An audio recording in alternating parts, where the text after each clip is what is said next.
Okay, let's do a little bit more of this unit test stuff. Hold on, let's look at what we got here. So, sprint number 4. We're still on sprint number 4. So I'll put my chat back up if I start to get messages. Otherwise, I'll keep this here just so that we can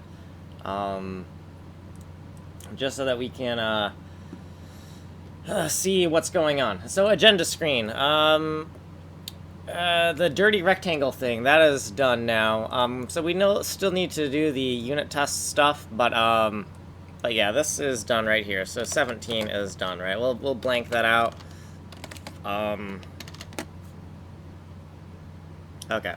So I'm not feeling too much like doing anything, but here I am. So let's try to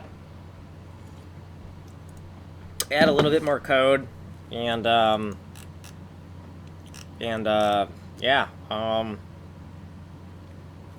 let's do. I'm gonna add right in here I32 A2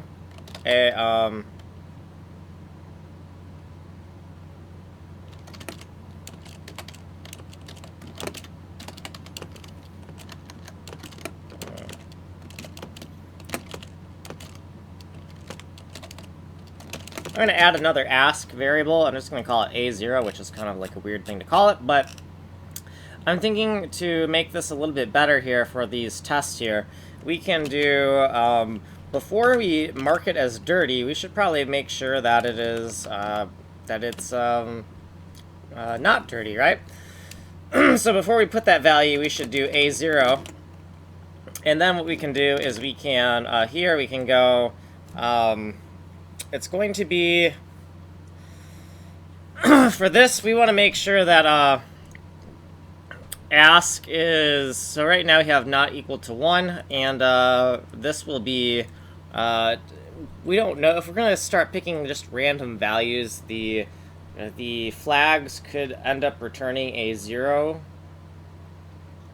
or they could end up returning a 0 or a negative, or a 0 or a positive 1, right? So if we look at this and I think about, well, like the dirty sector ask, right? And we think about, well, what values does that return, right? We have this like lookup table.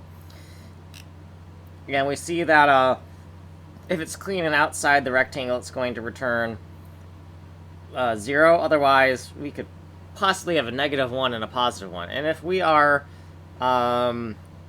assuming only that it's clean, then it just needs to be less than 1, right? Because it could be clean inside a dirty rectangle, or it could be clean outside of the dirty rectangle. We don't know if we're just going to start plugging in random values.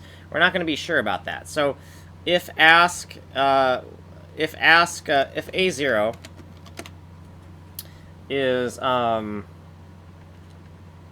greater than 1, greater than or equal to 1. Alright, so we could do this backwards like this, right? So if ask is greater than or equal to 1, then we have a problem, because the point itself is dirty, right? Let's look at that. Man, I am having some trouble here, because I keep on having to re-look at this stuff.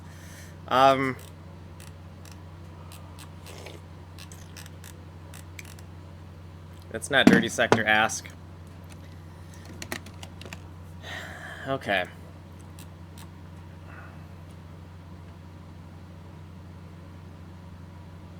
Yeah, the only thing it's not going to be is this, but it could be clean inside or outside, so it just needs to be, oh no, it just needs to be less than 1. It can't be equal to 1, it has to be less than 1. That's why I looked at it again.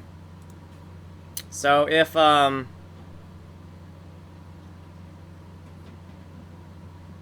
and that's why we have greater than or equal to 1, right? Because that would be wrong. So, O1, and we'll just call this O2. Bacon is delicious, 1 and 2. So this should be non-dirty, negative 1 or 0 first.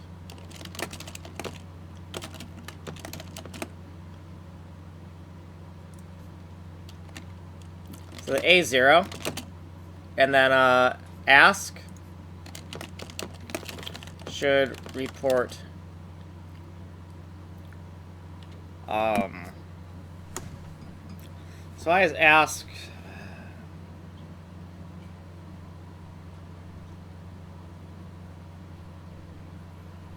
should report dirty.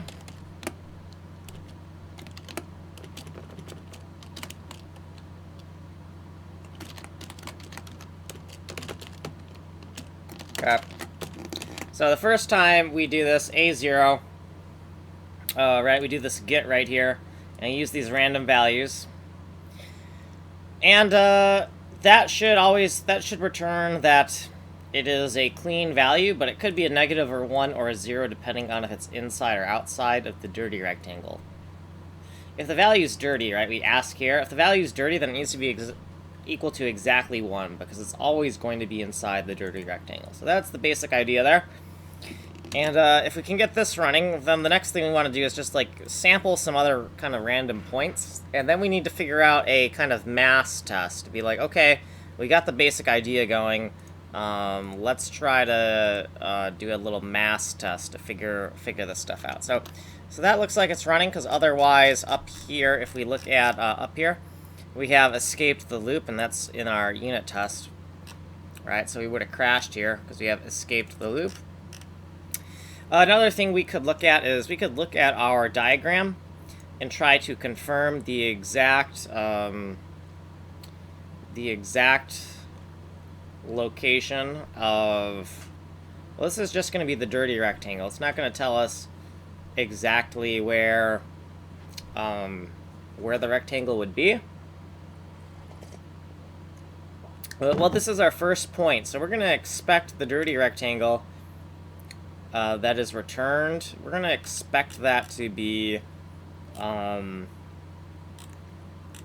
it's an 8, and then it's a 9, and then it's in 10. So I'm expecting the dirty rectangle to be a kind of like a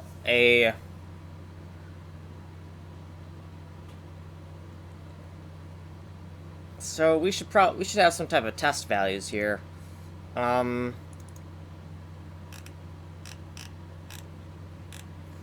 gonna make another rectangle called rec E, and I'm gonna call it, this one's gonna be expected values rectangle, and this R here, we're gonna keep this R as the gotten values rectangle, right? So in our test, we can like fill out what this rectangle needs to be, and then we can compare those rectangles.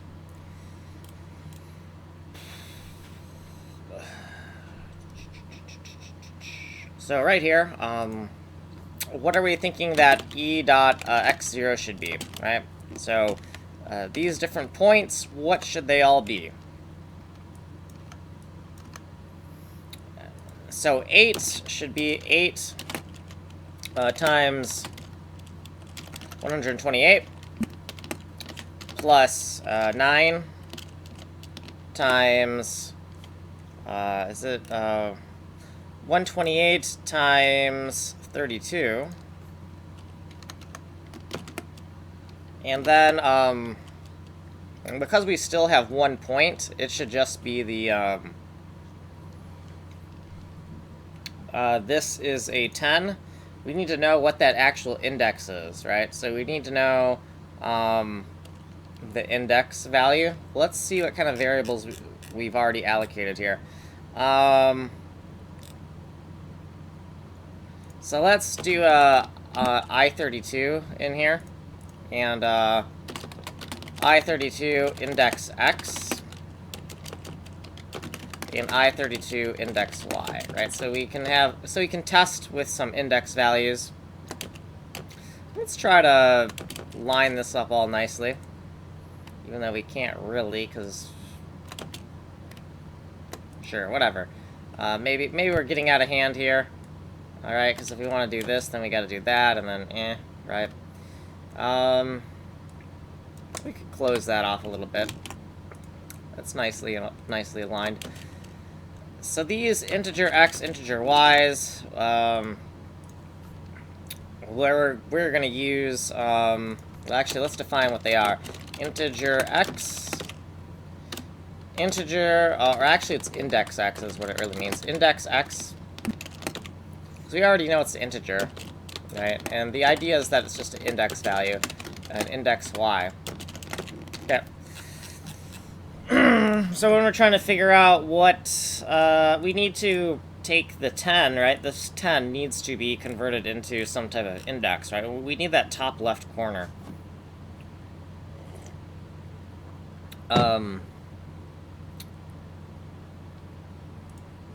So actually, rather than index x, I think it would make more sense as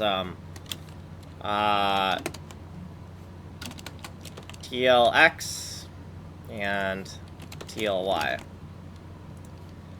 Top left corner. Top left corner. Okay, right, so TLX, TLY, kind of ugly variable name, but good enough for me. So over here, we're going to do an index to XY. And we should have, like, some C99 code for that. So, oh boy, that's a lot. We only need one of these. I kind of know why I did that, but we only need one of these. And then, it's top left X, top left Y. So we can just do TL like that.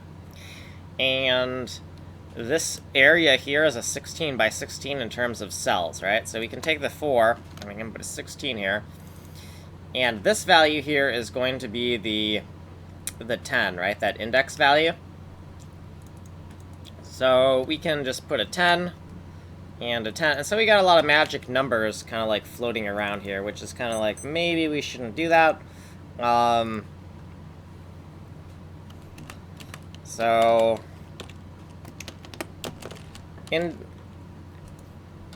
index 10 on... So index 10 on this guy right here to XY cell, right? So that is what this is right here. We can indent that a little bit so we can have that line up. So that's the index to XY calculation. So over here, we need the TLX plus 0 is, right, because this is the top left corner. And we're going to take the same thing, right? It should be exactly one 4x4 cluster right now. So it should just be this, right? We should be able to take all of this goodness and just put it right in there like that. Now, we have a mistake here, I think, because we have this 8 and 9, but that's completely wrong because we need to know the cell X for both of these levels, right? So how are we going to do that? How are we going to decide the index? So I think top left X. So this is tau, this is sub, and this is the cell. So maybe what we should really do, paste that code again, because we actually have index to XY C99. We actually already have this like TX, SX, right? We already have like all these formulas already there, ready to go. So I feel like we should get rid of the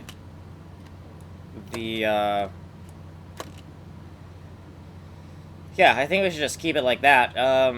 Now the problem with that is that if we're going to reuse the exact same formulas, then of course our tests are going to pass because we use the same logic that we created the code with as we tested the code, right? So pasting a snippet makes me wonder if that could be a bad idea. But let's just go with it. We can look at the snippet again and just make sure that it looks correct, I guess, as a redundancy. But I do question if that's the way we want to go with the test, right? So, but that's the way we're going to stick with it for now. So, TX usually stands for TileX, but in the terms of this, it does not. right? So you might want to make a note of that, do we want to save some space? We could also save, no, let's not worry about that. So, right here, this is, tau x, and that's actually y. And we can take these clusters of variables, and we know we have tau, we have subcell, and then we have the variable, right? So it's t, s, and v right here, okay? And did we do that correctly? X, Y, X, Y, X, and Y, T, S, V? Yeah.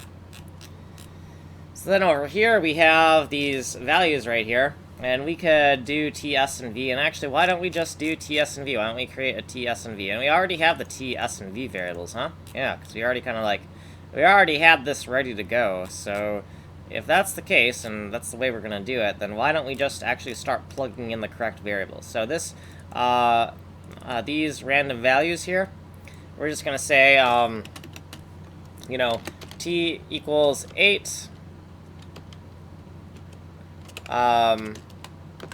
t equals 8, and then s equals 9, v equals 10, right? We'll actually use these variables since that seems to be what we're going to use for the test. Now, this does get a little bit long because do we really need to take up this much space for these tests? I don't think we do.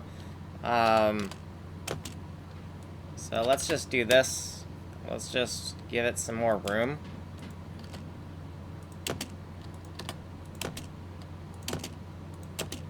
Okay. T, S, and V. So then we can go over here. We can go T, S, and V. Okay. So then over here, right, where we're doing these calculations, right, the T value is an index value on a 4x4 tile map. The S value is also existing on a 4x4 tile map. And the V value is existing on a 16x16, right? So what we could do is, since we're going to do this quite often, we might want to consolidate this a bit, right? So all these formulas, we're going to use these formulas quite often. Why not just kind of consolidate, right?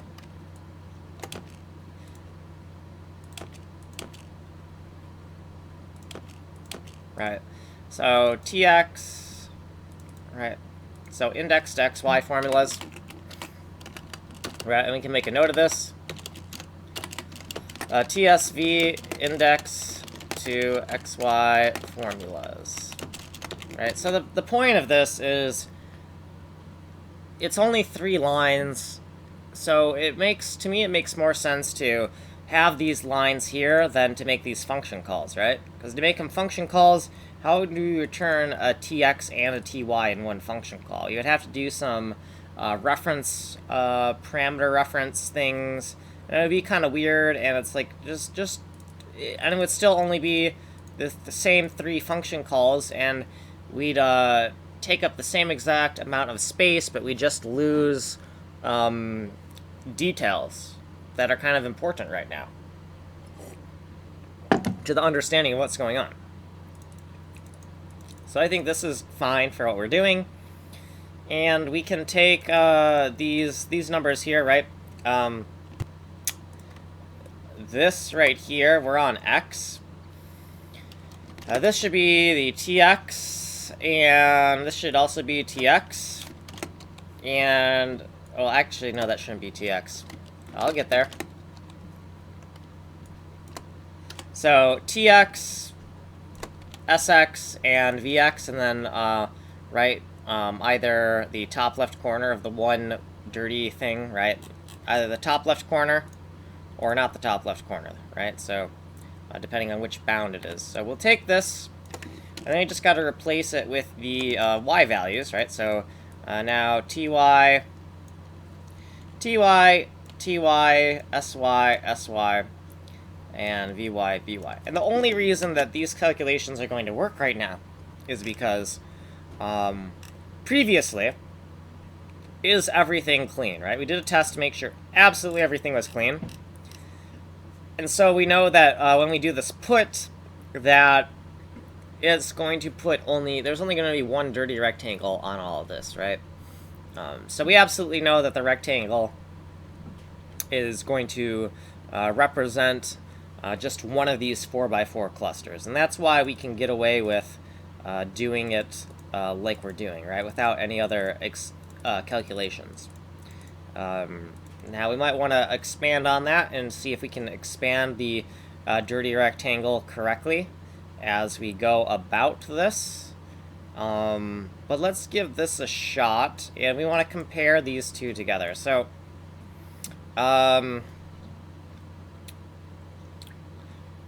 really like not to have to write all the logic for comparing the rectangles every time. Like, I would like to do...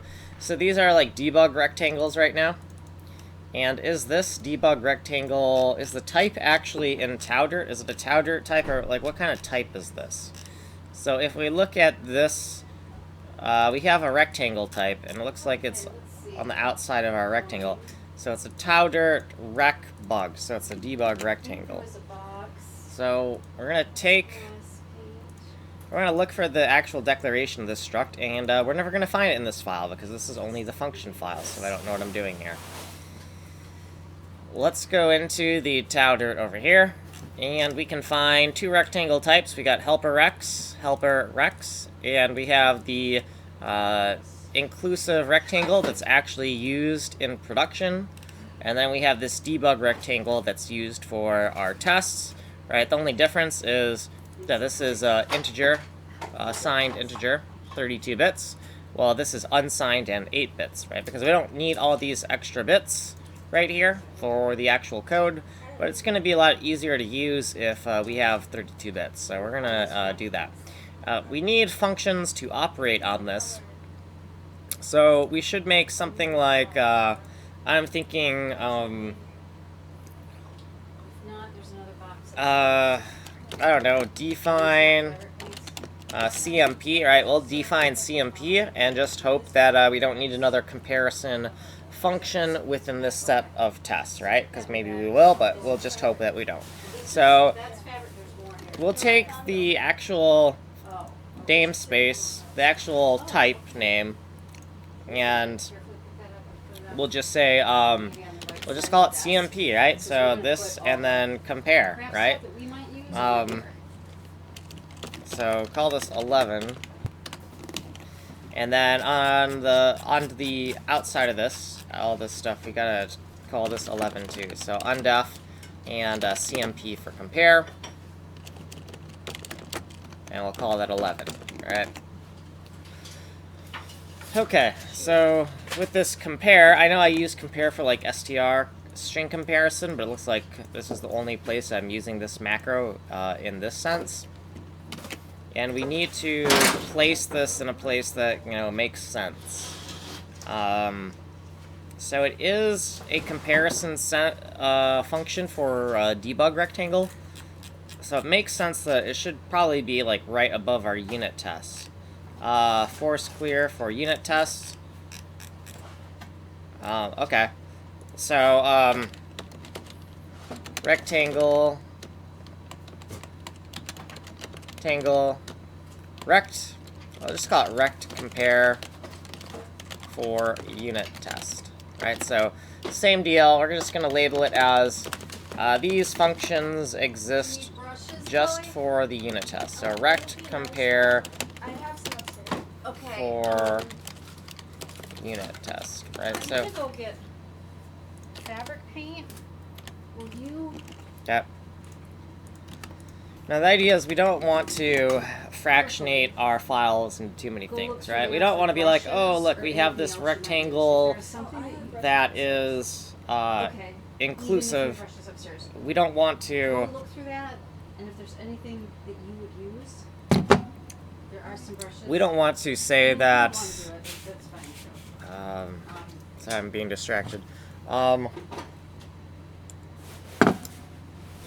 We don't want a different file for this rectangle, right? Because if we have a different file for this rectangle, Sure, we could put both of the functions and the data in that file, but we don't want to fractionate our code base too much, right? We don't want like a file management problem.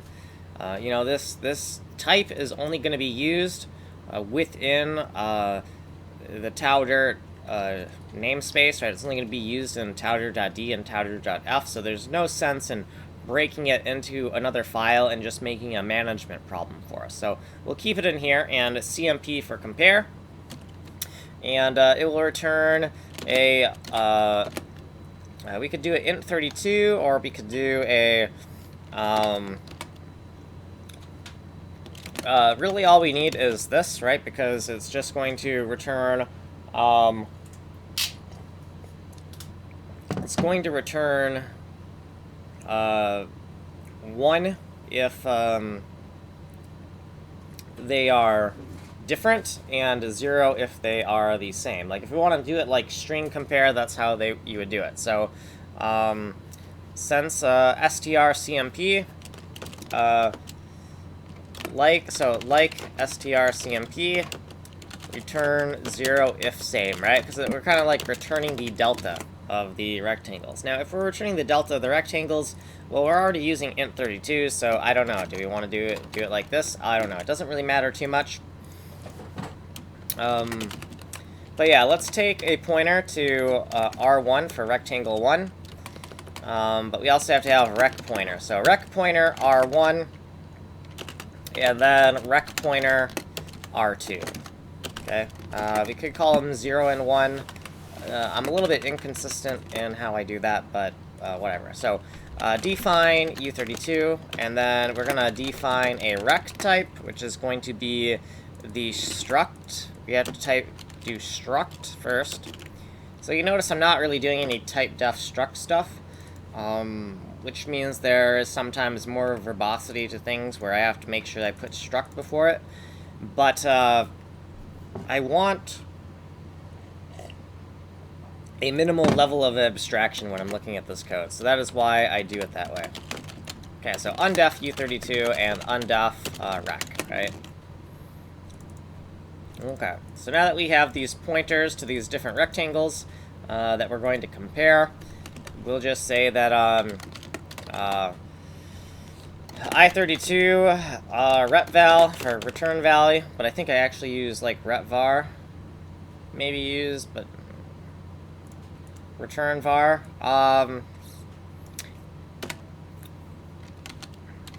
Yeah, I feel like I was a little bit too strict about the return type.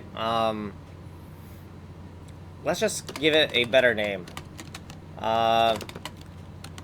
Return 0 if same, right? We'll just call it return 0 if same, right? And we'll give it a 0 minus 666.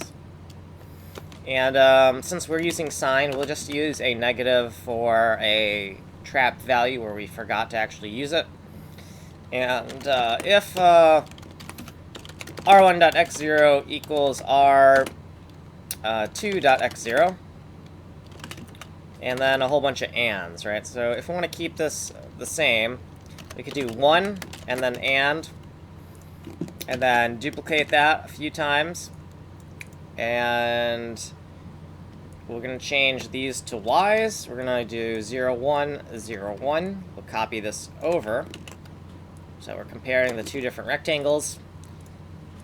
And you can see why I'd want this in its own function. If we're going to keep on using this, I don't want to have to keep writing this over and over again. And the rectangle comparison stuff, it's pretty trivial. We just want to see if they're identical. There's not really any confusion about, you know, what that would mean. So I don't see anything bad that would come from putting this into its own function and not seeing the actual logic where we're calling it. And that's why I'm doing this. So yeah, R1, R2, and then X0, X1, Y0, Y1. So they're all different values. So I'm confident that we got that correct. If 1, right, because this is just so that syntactically we can keep all these lines identical in format. So if that is all true, we're going to say that equals, right, return 0 if same. Well, are they all the same? Yes, they're all the same, so we're going to return 0. And then else, and then if else, we're just going to return a 1, right?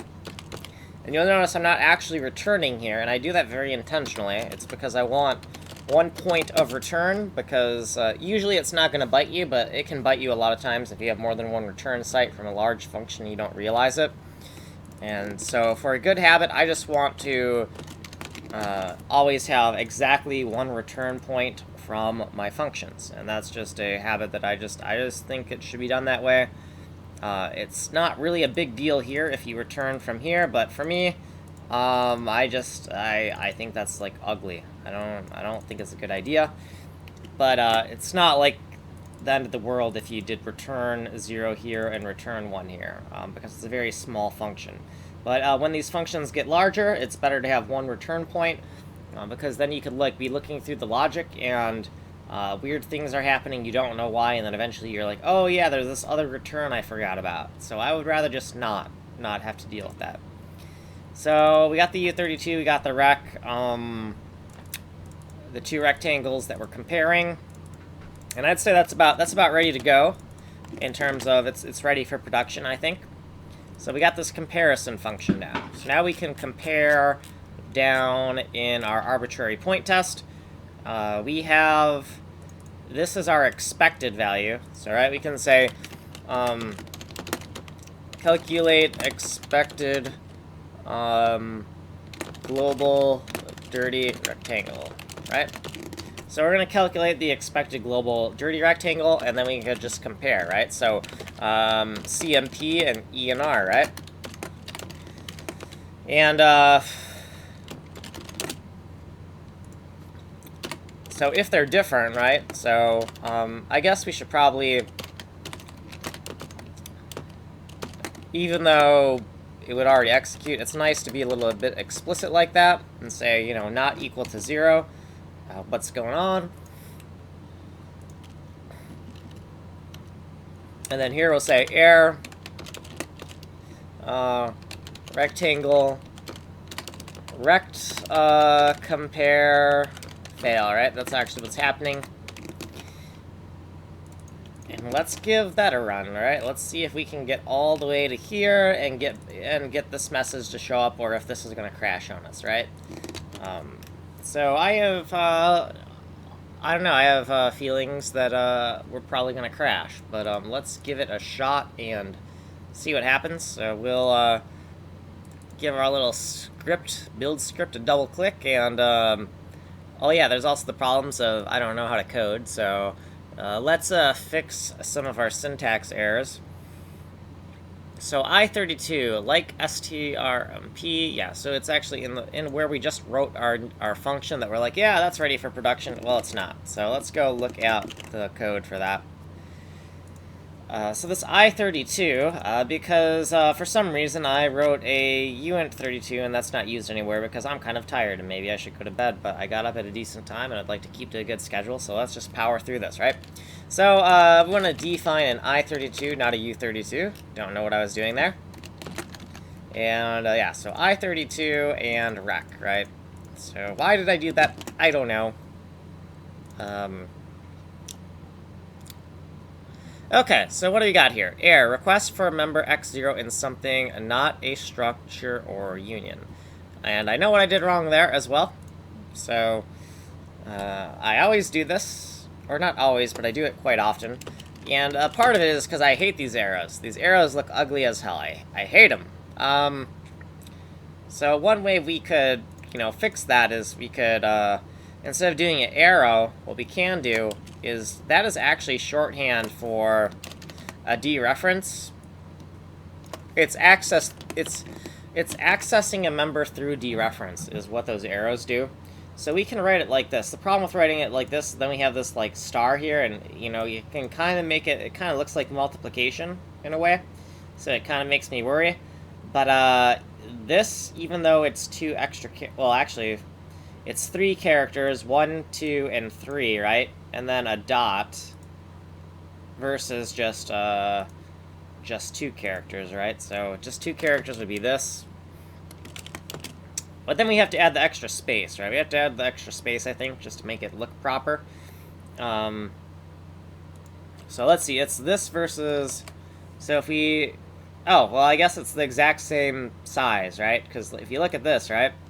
If we use the spacing that I would like to use, they both take up the same amount of space, right? Because I just don't like to write it like this, right? But in a crunch, if we really are in a crunch and we're like, oh, we just can't spare any extra space and we want to, like, cram it all in one line, then, yeah, we just use the indirection operator like that. But when we're writing the indirection operator, like, we want to write it with some space so we can actually visualize that arrow and not think of it as a minus and all that good stuff. Then these two ways of writing the same type of accessor are, they take up the same amount of space. Like, literally, exactly the same amount of space. But I don't like the arrow. I hate the arrow.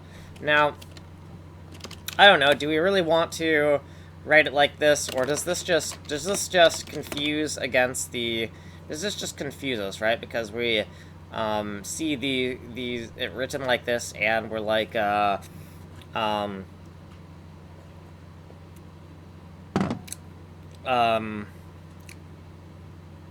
no, I don't think so, because the multiplication symbol here, we're trying to do a comparison, and this arrow looks too much like a what do you call it? A greater than? It looks too much like a minus and a greater than, which confuses the hell out of me when I'm trying to look at code that's supposed to compare things. You know, I don't know. It's a really finicky kind of thing where it's like, does it really matter? Kind of matters. Also, we could do this, right? If we wanted to be really picky, we could do this. We could go over here. We could go R1. And then we could do this. We could put the dereference right here.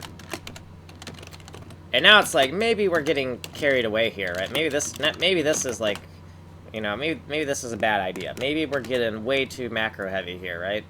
Like, why would we do this? I don't know. Seems kind of fun. Maybe it's a bad idea. I don't know. Let's do it, right? So, put the R1 and the R2 here, and then just set them to dereferences, and then try not to do that where you make a mistake. Right? Because when you add these, when you make your macros more complicated than just simple name replacement, and you start making like little expressions like this, you can start putting yourself in a world of hurt. Because, well, what if this was R1 here, but then we made a typo here, which we actually did, right? And now you're looking at your code here. You look at your code here, and it looks correct, but it's actually because the macro is not defined correctly. So it's like you might want to stay away from this, you know. I'm going to do it just because I think it's interesting, but I think it's probably not the best way to do things. I think, well, not just because it's interesting, but because it lets me reduce this clutter, right? Because now I can just, like, in Golang, they don't make you use a different operator if it's access through a pointer or if it's accessing a value member. But in C, they do. So if we want our syntax to look like more like Go, then look, we did it. Hooray! Now we've lost some information here because now when we glance at this, we don't realize that this is access through a pointer, which you know, maybe that's important to you. I don't think it doesn't feel important to me in terms of what we're trying to do here. So I would rather just have this be a lot cleaner, where I can just see, oh, this is R1, this is R2, and we're comparing the different fields together, right? Rather than the weird arrowy stuff, right? We can just take all that weirdness and put it in a macro and just pretend that it doesn't exist, right? And we did intentionally pick capital R for here, so that it's the exact same variable name, right? It's just capitalized, right? So that when we're trying to find the connections between these variables, it's kind of obvious. In fact, we could accidentally miss it, right? Because we just see R1, R2, and R1, R2. Nothing to see here, right? There's nothing weird going on. Pay no attention to these macros up here. So let's give this a run, I guess. I think that we fixed that, so I don't know what else we would have screwed up, but I'm sure we screwed something up. So let's see what's going on now. Okay, so compare E and R, incompatible R. Yeah, so I know what we did there as well. So we got this signature right. I'm pretty sure this is correct. But you still have to make sure you call it right. And if we look at this here, we're going to see, oh boy, I've colored everything. Let's get rid of that. So if we look at the CMP right here, and we look to where this is being used in our function, I just want to look up here for a second. Okay, so when we're looking at this, right, E and R, well, E and R are rectangle types, and they exist on the stack, right? These are stack allocated, right? We don't want to allocate anything on the heap unless it's absolutely necessary. Or if it's just, like, really big, right? If it's really big, we're still going to allocate it on the heap, even though we might only need local access to it, right? We might, for large things, we don't want to corrupt our stack frames, but we don't want to blow out our stack, right?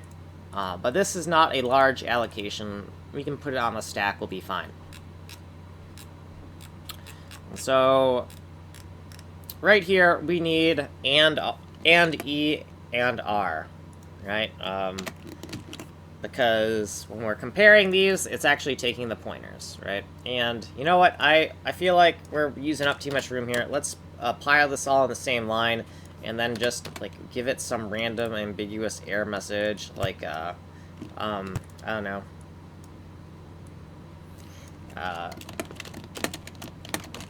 Sky has fallen. I don't know. I don't care. So let's give that a shot and kind of see what happens and see if we got the code correct. So, I mean, well, no compile time errors. And, oh, the sky has fallen. Well, fuck. Okay. So, also, if you look at this, this is nice that I can see the correct trap values of what we were doing earlier. So that's cool. So now we gotta look at this and be like, well, why is that wrong? What have we kind of screwed up here? And we need to analyze those rectangles and see if, see what they are reporting back, and kind of see, like, well, are we close? Is our math off in the test, or is our math off in the actual function that we're testing? Because half the time the math will actually be off in the test, but not off in the function, right? And it's a 50-50 thing, right? Or, well, it's not. To me, it's a 50-50 thing. I mean, roughly 50-50 from my experience, is that half the time the code from your test is wrong, half the time it's the logic in the function being tested. So what we're going to do is we're going to open this up a little bit. Since we did get an error, right, we'll open stuff up a bit and kind of take a look at what that is, right? So I would like to, and I feel that we're gonna end up printing off a lot of these rectangles quite often. So it'd probably be easy if we could do, like, a print rectangle function, like print rectangle, and then and E, and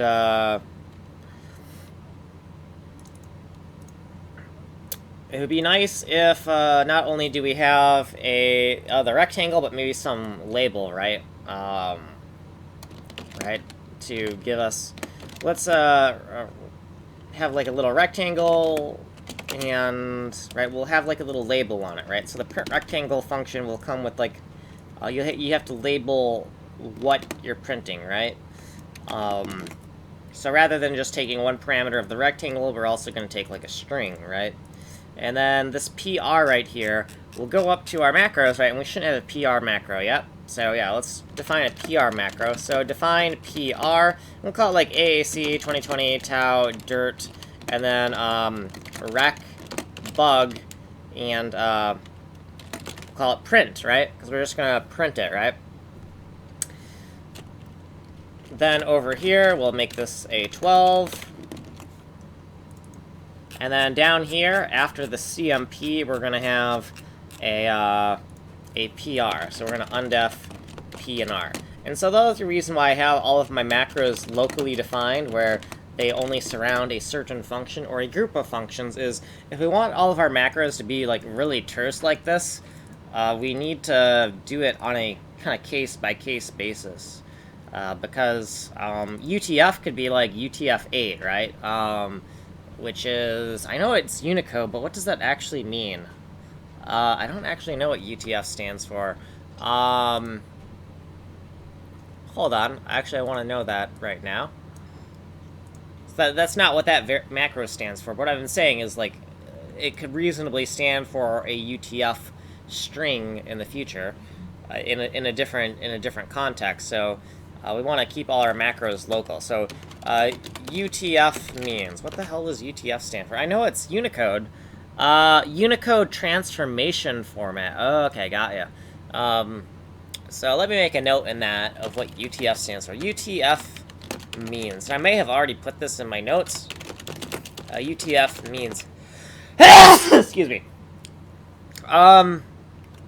It seems that for me, UTF stands for unit test flag.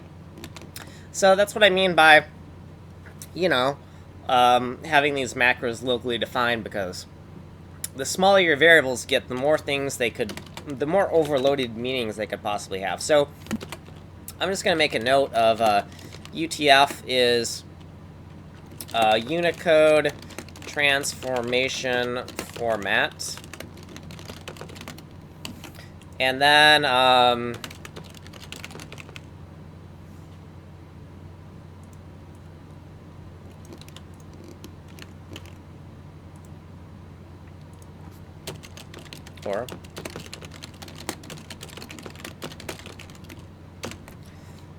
okay, so I'm gonna take,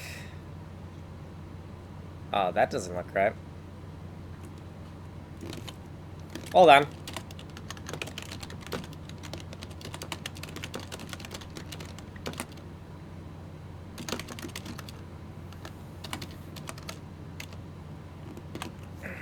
So I'm making notes, and it seems that, okay, no, that's actually,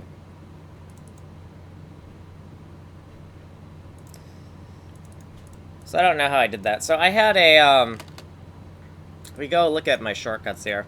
I already had a UTF means for unit test flag, so now I'm just putting or Unicode transformation format, right, in the little notes. And for some reason, I must have typed the shortcut wrong when I was looking at it. So UTF. We're going to make a note, because I think that I may have been accidentally doing, like, UFT means. So UFT means. And,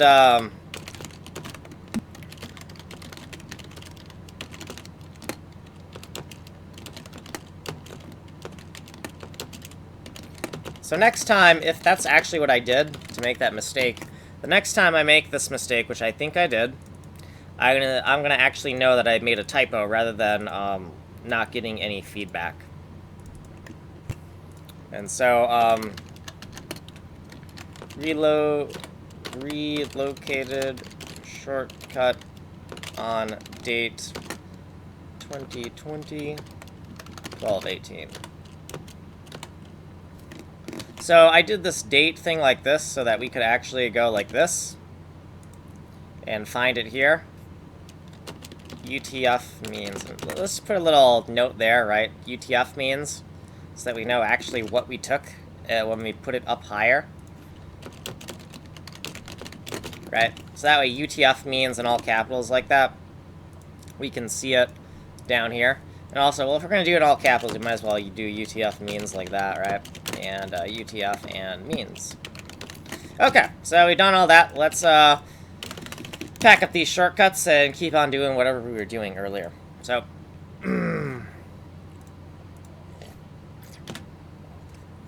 committing shortcuts. I got some auto-commit scripts. So this PR for print rectangle, right? We need to actually create that function, so that when we're trying to get some feedback in the console about, like, what went wrong, I don't want to have to manually print out all the fields of the rectangle every single time I use it. And notice that we didn't, like, immediately, when we created the dirty rectangle class, or the debug rectangle class, we didn't immediately go, oh man, here's all these functions it's going to need, let's code all these functions it needs, right? We don't do that. We abide by a Yagni principle. You aren't gonna need it, right?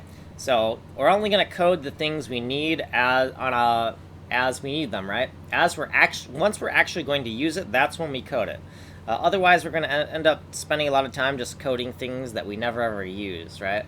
And the problem with that is twofold. One, you spend a lot of time coding things you're never going to use, okay?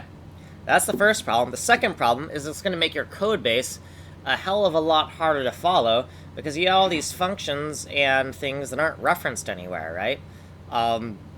Ideally, like if you look at this, right, this struct is created, so it better be used somewhere, right? Because we want to know, like, well, okay, we have this type. Well, what is it used for, right? Okay, let's search around the code base and see where it's used, right? So with that, we have this rect compare for unit tests. What I'm thinking is we're going to we're going to make another function here. And since we're going to do this, what we're going to do is, this will be a void, and this will be a char pointer to a label, rectangle, describe this rectangle, right? So I don't always do really terse variables. Like, if the variable isn't, like, a common variable that I don't use all the time, well, I will actually give it, what do you know, actual descriptive variable names, right? So my terse variables are actually descriptive variable names because they're highly documented, but to an outsider, they wouldn't be. So right here, we need a rec, right? A rec pointer. And we're just going to call it, I don't know, print, or how about this? We could be cute. We could call it this rectangle.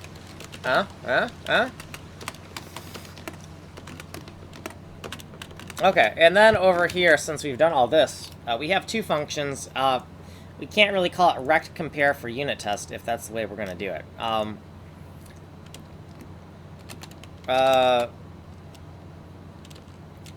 Rect funcs for unit test. That's what we'll call it. Rect funcs for unit test. Look, it's even slightly shorter than the other label by 2 characters. So then over here, that's what we'll call it. And we're just going to put both of these functions in the same section. Now, what we could do is it looks like we have enough room to where we could kind of subdivide things a little bit more, and we could say,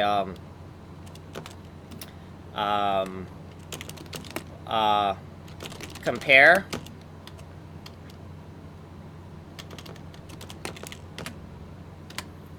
And actually, we're indenting too much, right? Because the indentation should be like this.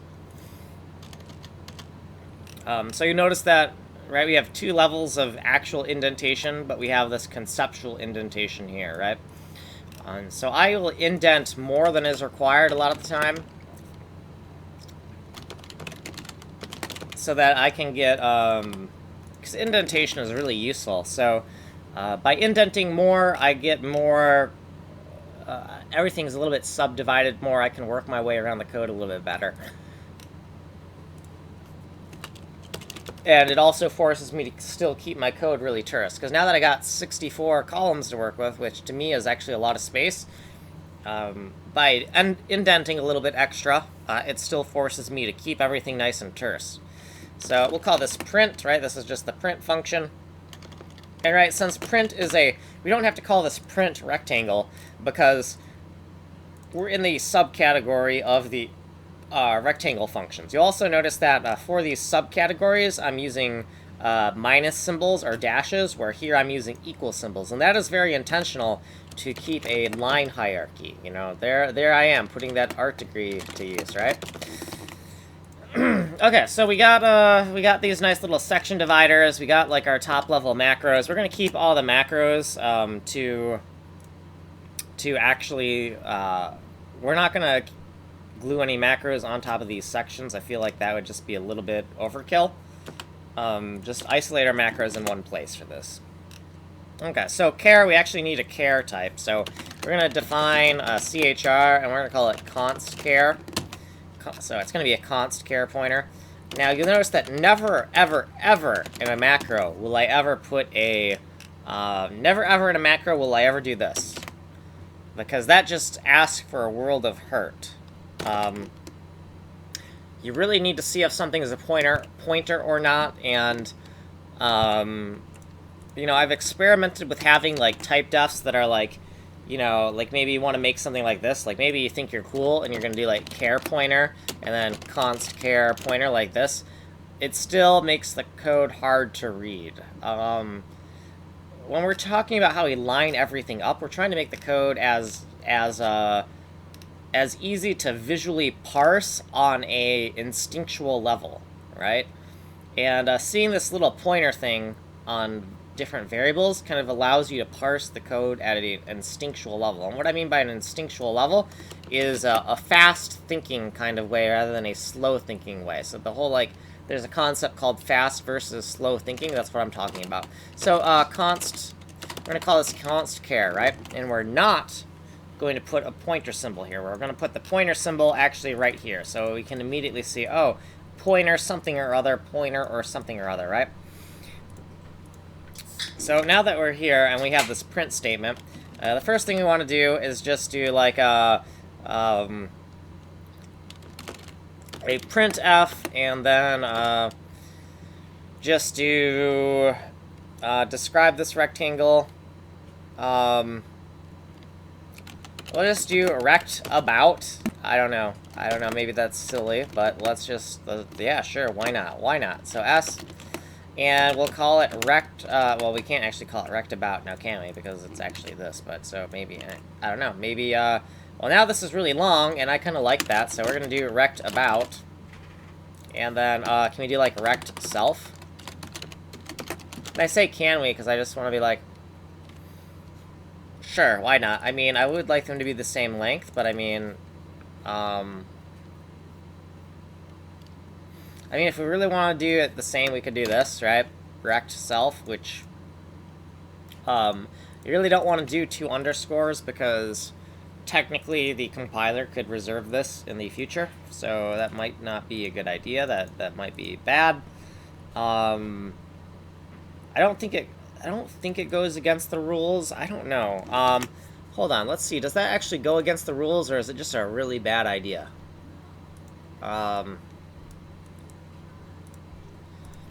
Are double underscores allowed in C variable names? The short answer is no. The short answer is don't do it. It is best practice not to use underscores before any variable name or parameter name in C++. Names beginning with an underscore or a double underscore are reserved for C++ implementers. Names with an underscore are reserved for the library to work. So that is, okay, yeah, I do get that, but we're using the underscores in the middle of it. Why do people use double underscore so much in C++? Shouldn't the answer to that be no, they don't? Some C++ source code, and notice a lot of double underscores were used in the code.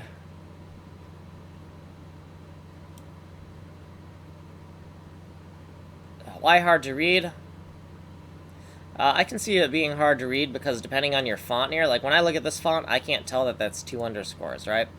If we look at my font here, right, we can tell my, I gotta zoom in for you here. But if we look at my font, there's actually a delineation between those two underscores, right? Whereas in other fonts, they just kind of merge together, and then you have to just do a rough magnitude match. And 2, I guess, is okay, but you get to 3 or 4, and you can't.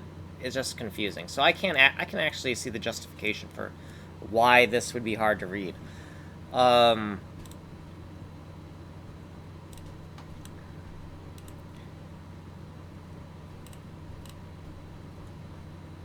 use of 2 underscores in identifiers is reserved for compilers' internal use to the ANSI standard. Underscores are often used in names of library functions such as main and exit in order to avoid collisions. Do not begin an identifier with an underscore. That guide looks like it was written before a namespace was introduced. So we're reading C++ stuff right now, and we're doing C code, so some of this stuff isn't... These are rough answers, right? Unless they feel that they are part of the implementation, i.e. the standard libraries, then they shouldn't. The rules are fairly specific and slightly more detailed than some others have suggested. All identifiers that contain a double underscore contain, not at the start, contain a double underscore or start with an underscore followed by an uppercase letter are reserved for use by the implementation at all scopes, i.e. they might be used for macros.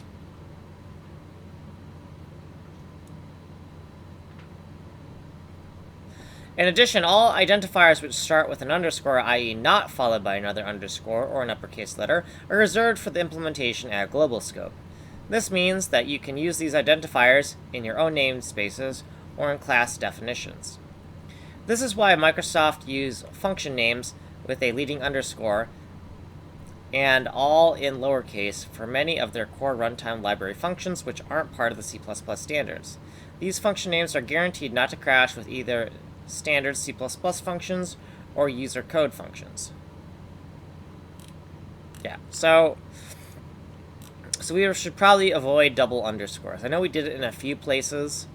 It's unlikely to cause a problem, but we are kind of violating some best practices here, and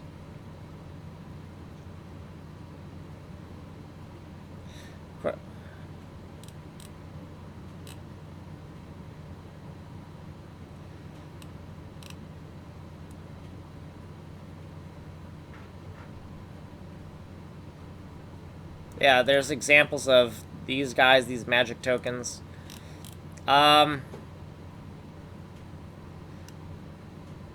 Sure, we'll give that C. Aha. So I do like this answer, C. Although this question is specific to C++, I have cited relevant sections from the standards. Okay, so all identifiers that begin with an underscore and either an uppercase letter or another underscore are always reserved for any use.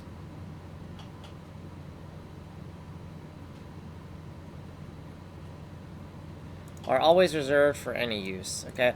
All identifiers that begin with an underscore are always reserved for use as identifiers with file scope in both ordinary and tag namespaces.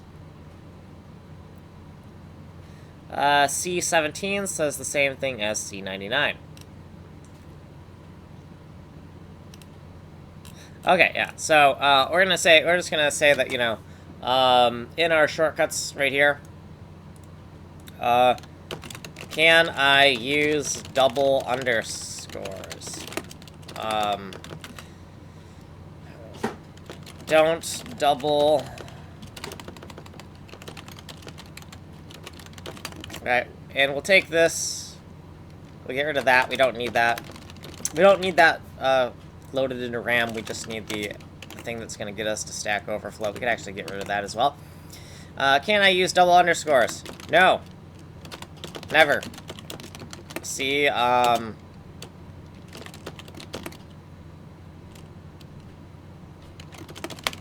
don't know. That's probably, that's a weird, whatever. Let's just go with it. So, Saul C under, yes. Okay. C double underscore. Yes, that is true, but, double underscore C. Well, that's not really a question anymore now, is it? Never use double underscore in C.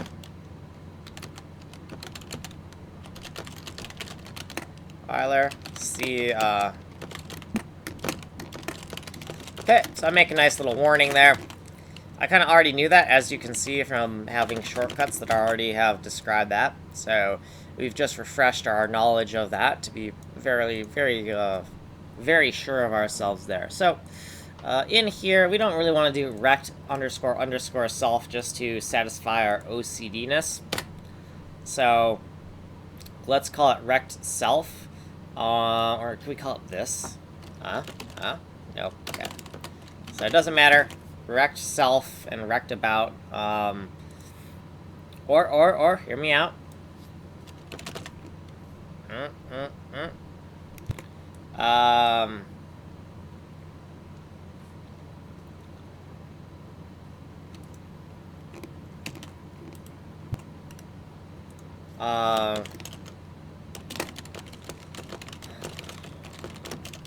Right,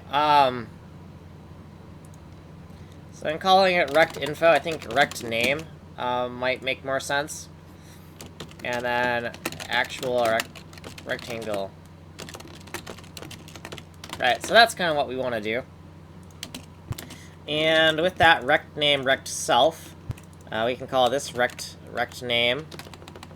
If we're going to do that, we should probably just, make everything identical here. And then we can do a printf here, and then rect self, %s, \n, and then a rect self, right? So everything is nice and uniform, compact. I like it. So before we do anything else, we want to do a flush of Std out. Just because otherwise what could happen is if your program ever seg faults and right before you printed out some information but you didn't flush, what'll happen is much of the time you won't see the message in the console. So you'll have your program seg faulting without any information as to why it seg faulted, and it turns out that you actually did put in functions to help give some helpful information before it crashed, but because you didn't flush, you never see that. That can happen. It happened to me a lot, and but yeah, so we want to flush the standard output. So now flushing all of the time isn't like an optimal way to do it, right? There's a reason the buffer is well, there's a reason it's a buffer, right? There's a reason it is buffered input, right? Or buffered output. So flushing the buffer all the time kind of goes against the whole idea of it being a buffered output, but we can handle the performance impact. You know, I think we can handle the performance impact of whatever happens right before the program crashes, right? Because I guess if we're doing something right before the program crashes, I don't think performance is one of our major concerns. It's just a guess. By the way, that's sarcasm. Okay, so over here we got this print rectangle thing. We're going to use PR for print rectangle. By double-clicking this, we can tell nothing else highlights, so we know that it's a unique token name within what we're looking at, right? So if this fails to be equal to 0, meaning that these rectangles are different, we're going to print it off, right? And one of the things that could happen after we print it off is we see two identical rectangles, and then we know our comparison function is wrong. I doubt that that is the case, because it was dead simple to do. Also, I want to make sure that the formatting here is a little bit nicer. So with this function, the rectangles are going to be like right next to... It's going to say rect name and then rect self. And before we print off the string for that, I think it would make... But what the hell am I doing? I'm not even... I'm not with it here today. So, rect self... First of all, that's not going to do anything for us. Because we don't need any... So, yeah. Okay. So we actually have to print off the individual parameters. I don't know what the hell I was thinking there. So, rect self.x0. Right? And we need all of these guys. And do we really need to do... we can keep it relatively terse, right? So we could do...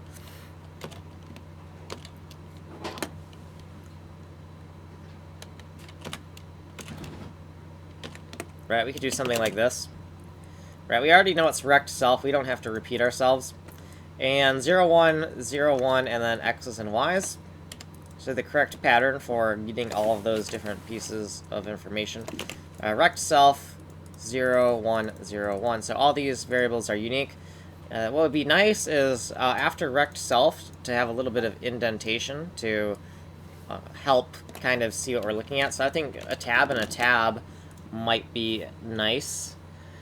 And once we print this off, I think it might be nice to actually, when we print off a rectangle, to actually give it a little bit of padding, because it's a big block of information, so it might be nice to put a little bit of padding on the beginning and ends of this before we print it off.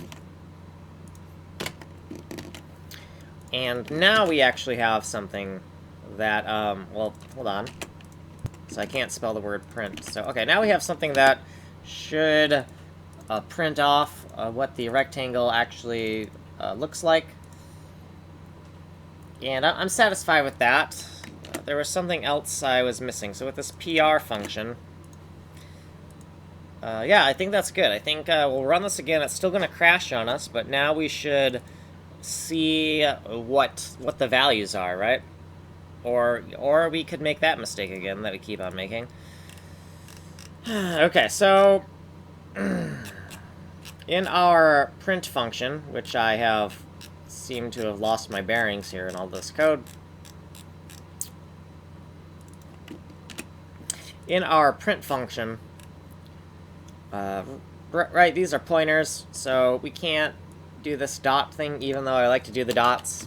We're not comparing anything here, so I'm not as worried about it looking visually confusing. So sure, we'll keep the little arrows because I don't want to go through all the problems of trying to write that in a different way. We're just going to take the path of least resistance, and I don't know. Let's line everything up. Why not? Okay. Let's give that a go. And if I'm really going to do that, let's just do it, right? Okay, yeah. Let's give that a go and see if that actually runs, or if I've done something else stupid.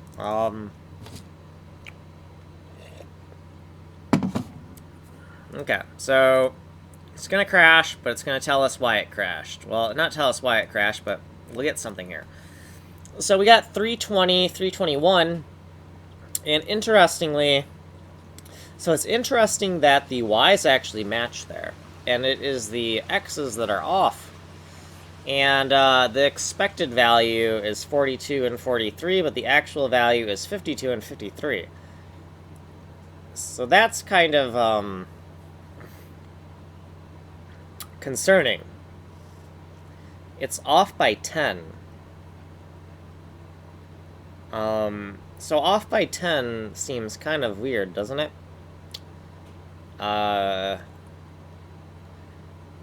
Off by 10 doesn't seem like it would be a coincidence, right? So I think the math somewhere is wrong somewhere. Well, of course it's wrong somewhere. I just don't know which one it's wrong in. So if we're lucky, where it's wrong is it's wrong in the code we just wrote, right? If we're really lucky, it's not in the actual logic we're testing, but it's actually in the logic we wrote, okay? So we see, here's this 10, right? So is that why we're getting off by 10? Because this value, hold on.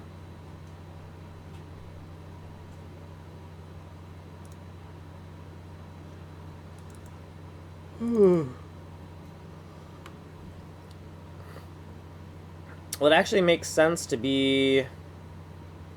Oh, hold on. It's off by 10, but not for the reason we think it should be, right? This Vx and Vy, to get that upper left-hand corner, this should actually be, like, multiplied by 2 before we, like, add 0 or 1 to it. So now I'm really confused as to why it's coincidentally off by off by 10 like that. So, right, so this is what it should be. Yeah, now I'm kind of scared because I'm like, that's not what I expected the problem to be. And so this, part of the problem is in my code, but in my test code, but I'm kind of afraid that that doesn't fix it. That we're still. Oh, okay. All right. Okay, cool. Okay, that's nice. That's actually a good thing. That's a good thing because that means the problem was just in our test code and it was not in the actual library, right? I mean, that's the assumption we're making here. We can never be 100% certain, but, we got like a good 99% certain with this. So, let's look at what we can do next here. So, we got this arbitrary point test. I think what would be nice in terms of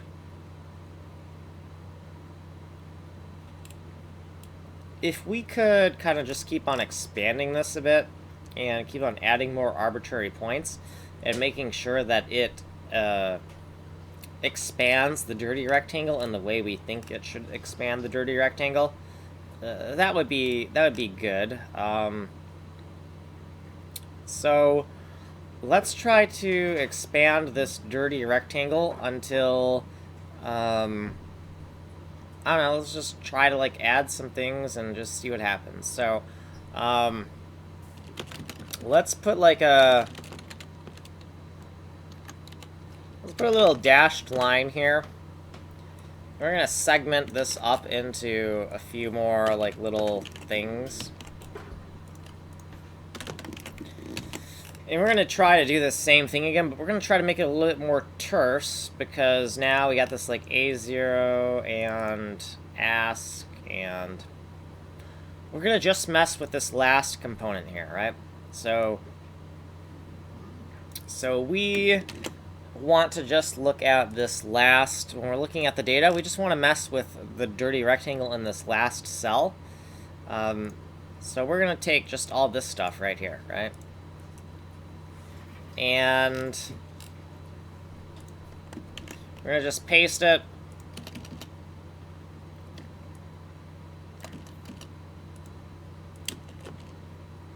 And we got this get, we got this put, and ask.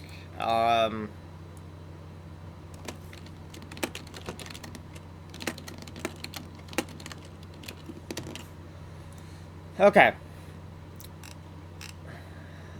So all this indexed x, y, do we also have to do this? Well, why are we doing this indexed x, y? And we're doing that so we can actually look at the final rectangle. So it kind of looks like we should be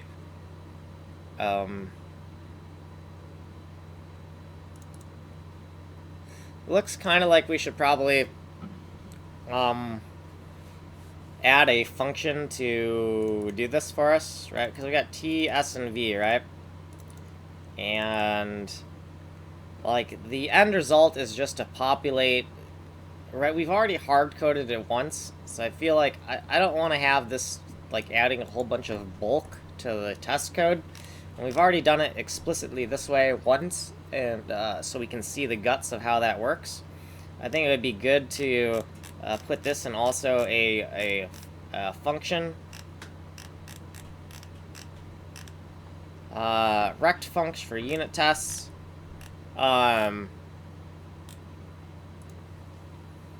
we'll call this, I don't know what this is. This is like, calc global something or other. I don't know exactly what it is, but let's look at it.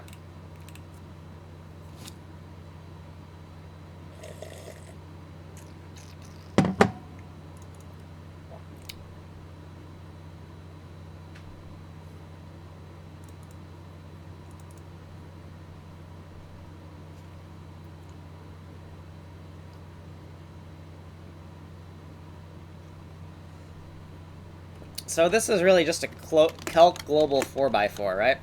Because it's going to calculate that global, one of these global 4x4 pixel clusters, and that's kind of what's going on here in this math. So we can, that's fine, that's what we can do, we can use that, and we'll call it, let's look at our formatting here. So we're going to call it void, and we're going to take the, we're going to keep the same pattern, right? So we're going to keep these ridiculously long namespaces, and we will call this,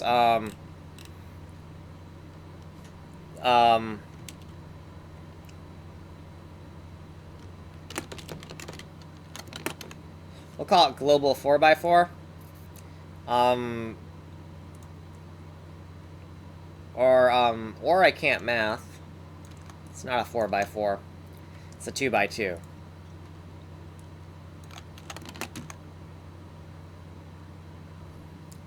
So global 2x2. So do we want to call it like calc global 2x2? Calc global 2x2, right? So we could call it get, but I actually want to expose the fact that it's not a getter in the sense that it's just it's a little bit arbitrary. Like sometimes I use getters that do calculations, so why not just call it get instead of calc? And I'm not sure if calc is a good abbreviation, or if I'm just being too picky here. Yeah, something about the way it reads, by calling it calc global 2x2, kind of puts emphasis on the fact that there's a calculation being made, whereas a get really doesn't. So I do think that it's a good name in that sense. So we're gonna stick with that name, and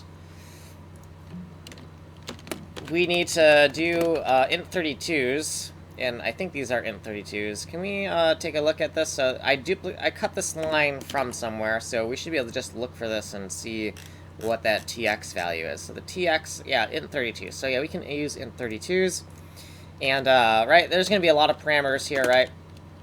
Because it's tx, ty, and sx, and vx, right? So it's a lot of stuff, and that's kind of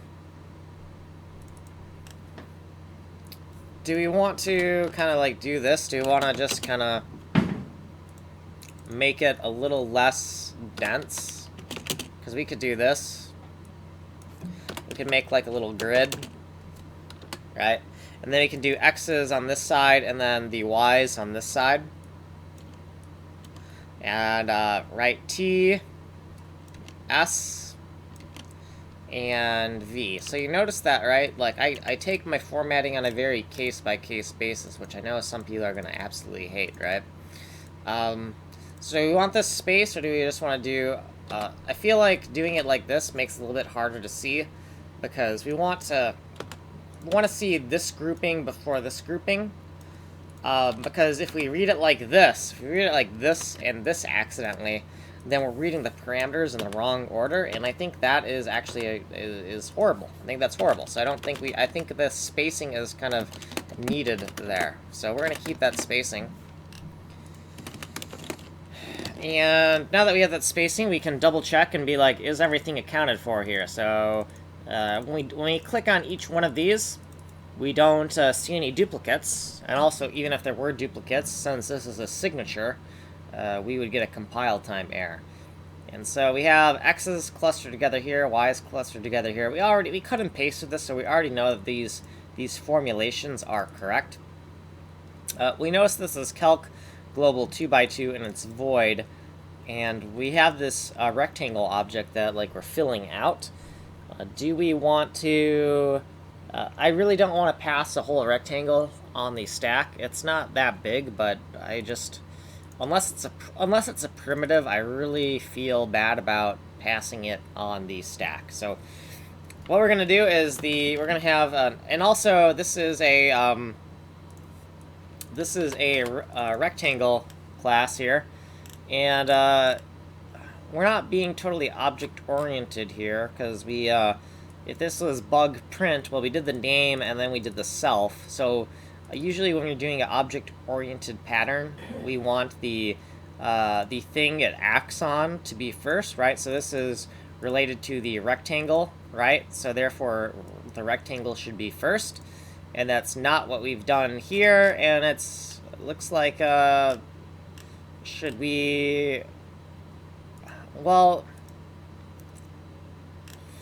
So we have conflicting patterns. Object orientation would tell us to put the rectangle first, but for an output parameter, it would tell us to put it last. But also, this is not an output parameter either. It's just something we're printing. But over here, this rectangle is actually an output parameter, so it would actually make sense as the last parameter because output parameters are usually last. And it's it's a calc, which is also a getter, which makes sense that they would have an output parameter. So let's just do it. So right here we'll do the rec pointer, and we'll just call it. Let's not call it E. Let's just call it rec, right? So if we look at rec, let's make sure our defines aren't colliding, and they're not. So. Rec, and then I32 is also already declared, and we need to put some commas in front of things. So I will say that it is kind of tempting to put... It is actually kind of tempting to put this up here because of the way it's going to interact with the formatting, right? Because then it's each one of these parameters for the x, y, in the x and y's. They can just put commas in front of that, and I actually like it like that. That might be a really bad reason to make an output parameter like that. So I might want to have like more stringent rules on that. It's not really a big problem because the only thing it really affects is the way you call the function and the order you put the parameters in. And as far as it goes to like connecting the dots and understanding what the code is doing, I don't think it's important in the broad level scope of things like that. I think it's just one of those fine details that doesn't really matter when you're trying to get the whole picture. And the whole picture is what we really care about when we're trying to create a large-scale system. So I'm not too worried about that. I think I like it like this just because of the vanity of the formatting. And so, yeah, a lot of people are going to hate me for the way I did that, where I'm just like, how should it be formatted? I don't know. How do I feel about it today, right? But that's the way we're going to do it. And we'll take this label here, and we got to put the label on both sides of this section.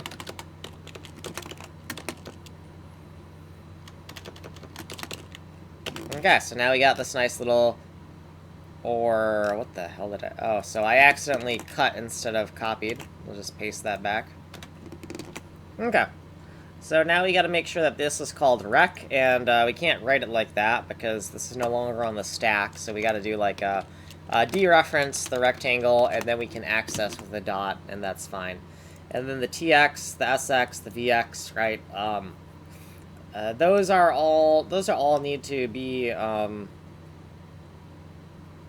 yeah, they're being passed in, so that's not a problem. Yeah, so I like that. I think that's good. And then we can, we'll call it G2. That's what we'll call it. So down in all of our little macros, we're just going to call that G2, right?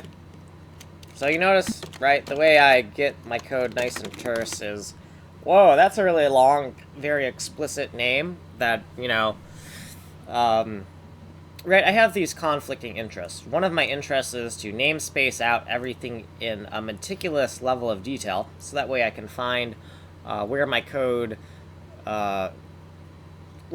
is coming from, right? Like, I know without a doubt that this function must be in the Taudirt file. Hey, let's look up here. Oh, yep, in Taudirt.f, right?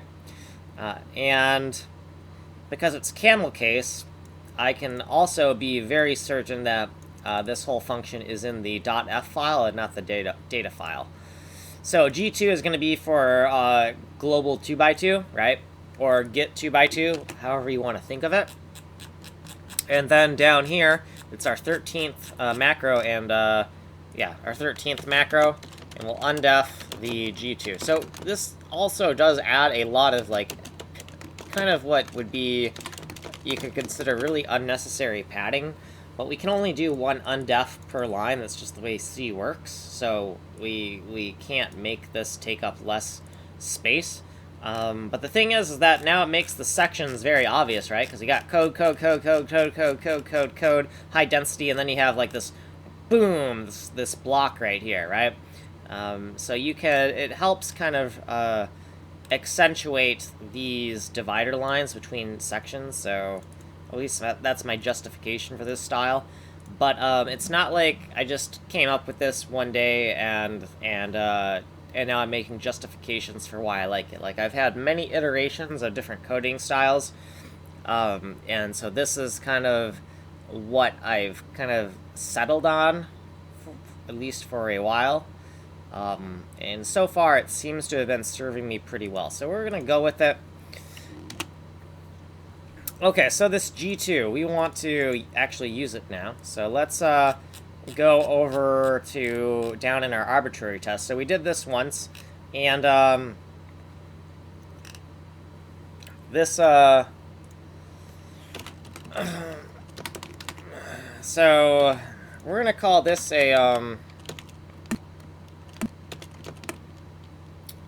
manual G2, or actually no, it's more like an inlined. Right, so the idea is I want to make a note that the first call kind of is inlining this guy right here. So so inlined. Alright, so that's a little big. That's actually no room for making a divider. So what we could do is, because this kind of is a little bit too long and it doesn't really look like a section, what we could do is we can call it inline G2, right? And if we do it like that, then we have enough to actually create like a nice line, right? And we can also indent this a little bit. So this is the inline calculation, and then we do the comparison. So I don't know if we really need to, sure, calculate expected global dirty. We'll just call this rect, since we're running out of room. And then we'll take this line here, and we'll put it down below where we're doing this, right? So this is the inlined G2 call. And we want to do the first one, when we're doing these tests, we want the first one to be inline so we can see the exact logic that's going on before we use, like, a reusable function. That's the whole reason why, you know, inline logic of G2 function first time we use it for sanity of mind that it is correct. Then use G2 function to save vertical space in unit test source code. Right, so that's kind of the reason why we're doing this, like we're doing it. And hey, let's try to do that thing where we put actually where we are in the video. So we're gonna do vid IID, and we're gonna take the video ID right now is 0050, and the time is actually it's more like a time stamp. Actually, it doesn't matter. Time is good enough because it's going to be pretty obvious that 1 hour, 34 minutes, and 47 seconds is not a time of day, right? So I think everyone's smart enough to get that, so we're going to leave it like that, right? And so now, if we're looking at this and wondering, like, why do we have this kind of, like, hard-coded in here? And why are we not going to remove this and replace it with the G2 macro? right, the G2 macro up here for this. There's a reason why we're not going to do it, and we kind of already explained that, right? So, and I just lost my place again. So, right, so right here, we're not going to replace that with G2, but moving on, as we do more of these arbitrary point tests, we're going to take advantage of that function here so that we don't have to do all that bloat, right? So down here, we're going to say like a G2, and we have, this is the result, and this is the expected, right? And we did it with the expected rectangle, so this G2 is going to use the E value, and then it's going to use, so we screwed up our signature. We'll fix that. So T, S, and V, right? It's going to use T, S, and V, right? T, S, and V. Yes, it's going to use T, S, and V, but we completely screwed up that function now that I see how we actually need to use it. So if we look at the function declaration, it's complete nonsense. Yeah, this is bad. We did this. Let's take this over here. Yeah, wow, okay. So I see what we did here. Let's take this, and we can...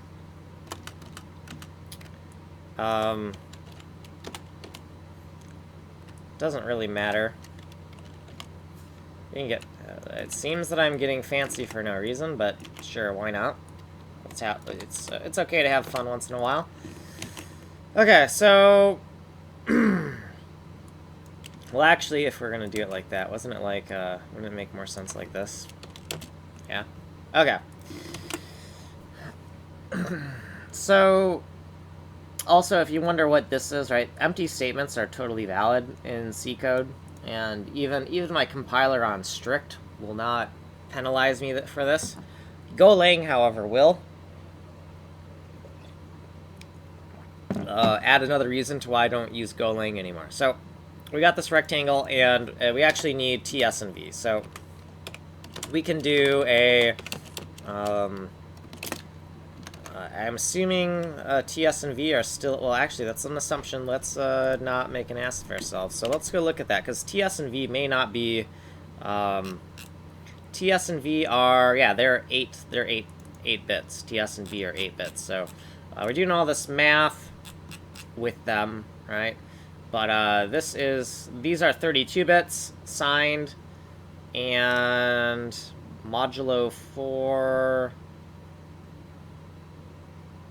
Okay, yeah, so we're just upcasting. We're upcasting here, right? Because we're going to use the 8-bit unsigned here, and these are 32-bit signed. So we're doing some upcasting. That's fine, but we just want to know what we're working with, right? Because we don't want to change the... We're not changing the signature. We're just trying to extract some of that logic into a reusable function. So we don't want to change any of these things here. So T, S, and V.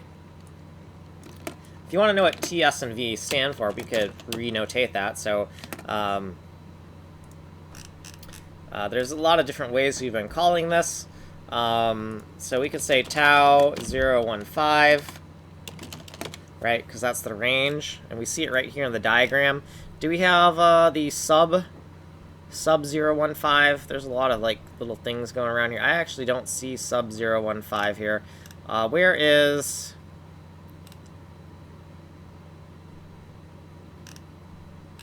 Yeah, let's not worry about it. Sub 015. And this is var 015. So it is nice that we made them all different letters, because then we're allowed to, and it's 255, not... Because we made them all different letters, we're able to very easily get very terse. Now, if we made these different things, like if this was tau 015 and this was like, I don't know, tab, I don't know, some other thing that starts with a T, right? Now we can't tersely abbreviate, right? So sometimes you might see me do something very contrived, where and there's a reason I might do something very contrived. It could be very contrived because I want to make sure that I have unique letters. I will do that. I will do that often, right? That's not a ununique kind of thing for what I do. Okay, so with this, I'd say we got a decent thing going here. Yeah, I mean we just cut and pasted it, so that should be fine. Okay, so now if we actually look at what we're calling the G2 function, well, this is the inline G2, and then over here we're going to do G2, and then we can do the same comparison stuff, right? So we're going to do the same comparison, and then, you know, if it doesn't work out, we're going to, like, print it out, and then,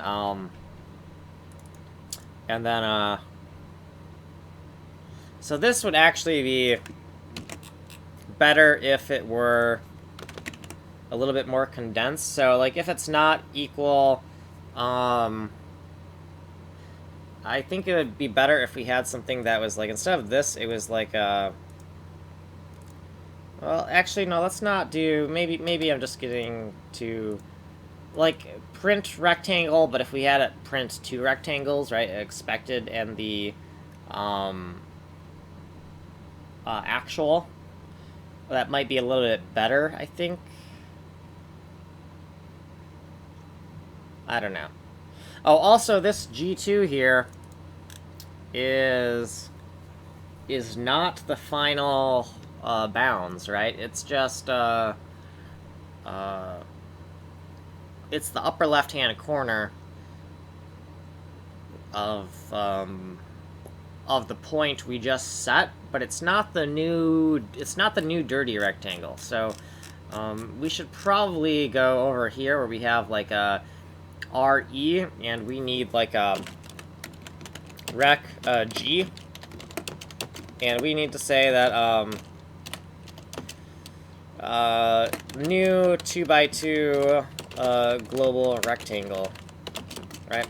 So it's a 2x2 global rectangle is what that is, and let's get rid of that.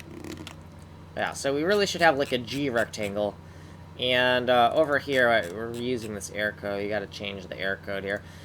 This E here should be a G, and this E and R, we still have to calculate E and R, and E and R, and Skyfall was an okay movie. That's our new error. Skyfall was an okay movie. So with this, we have to compare E and R, and how are we going to compare E and R? So,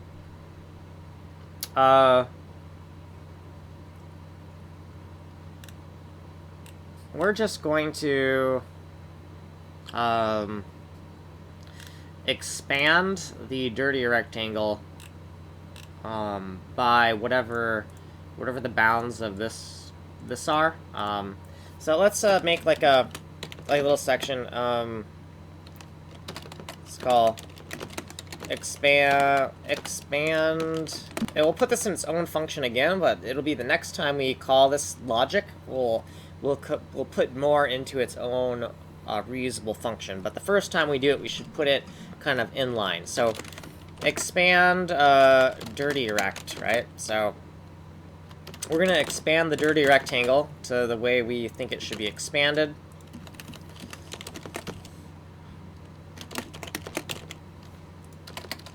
Okay.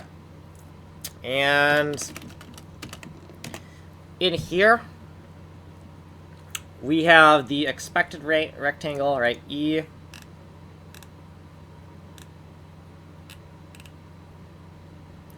And there's a R. So where are we getting R from? Are we querying R? Yeah, so we have an R right here. R is our rectangle, and E is our expected rectangle. So we're going to take the previous expected rectangle, which is already proven to be true, and we're going to expand expand the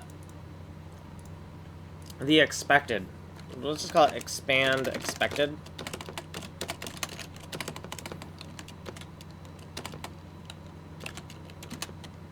Which is a little bit weirder of a way to say it. And then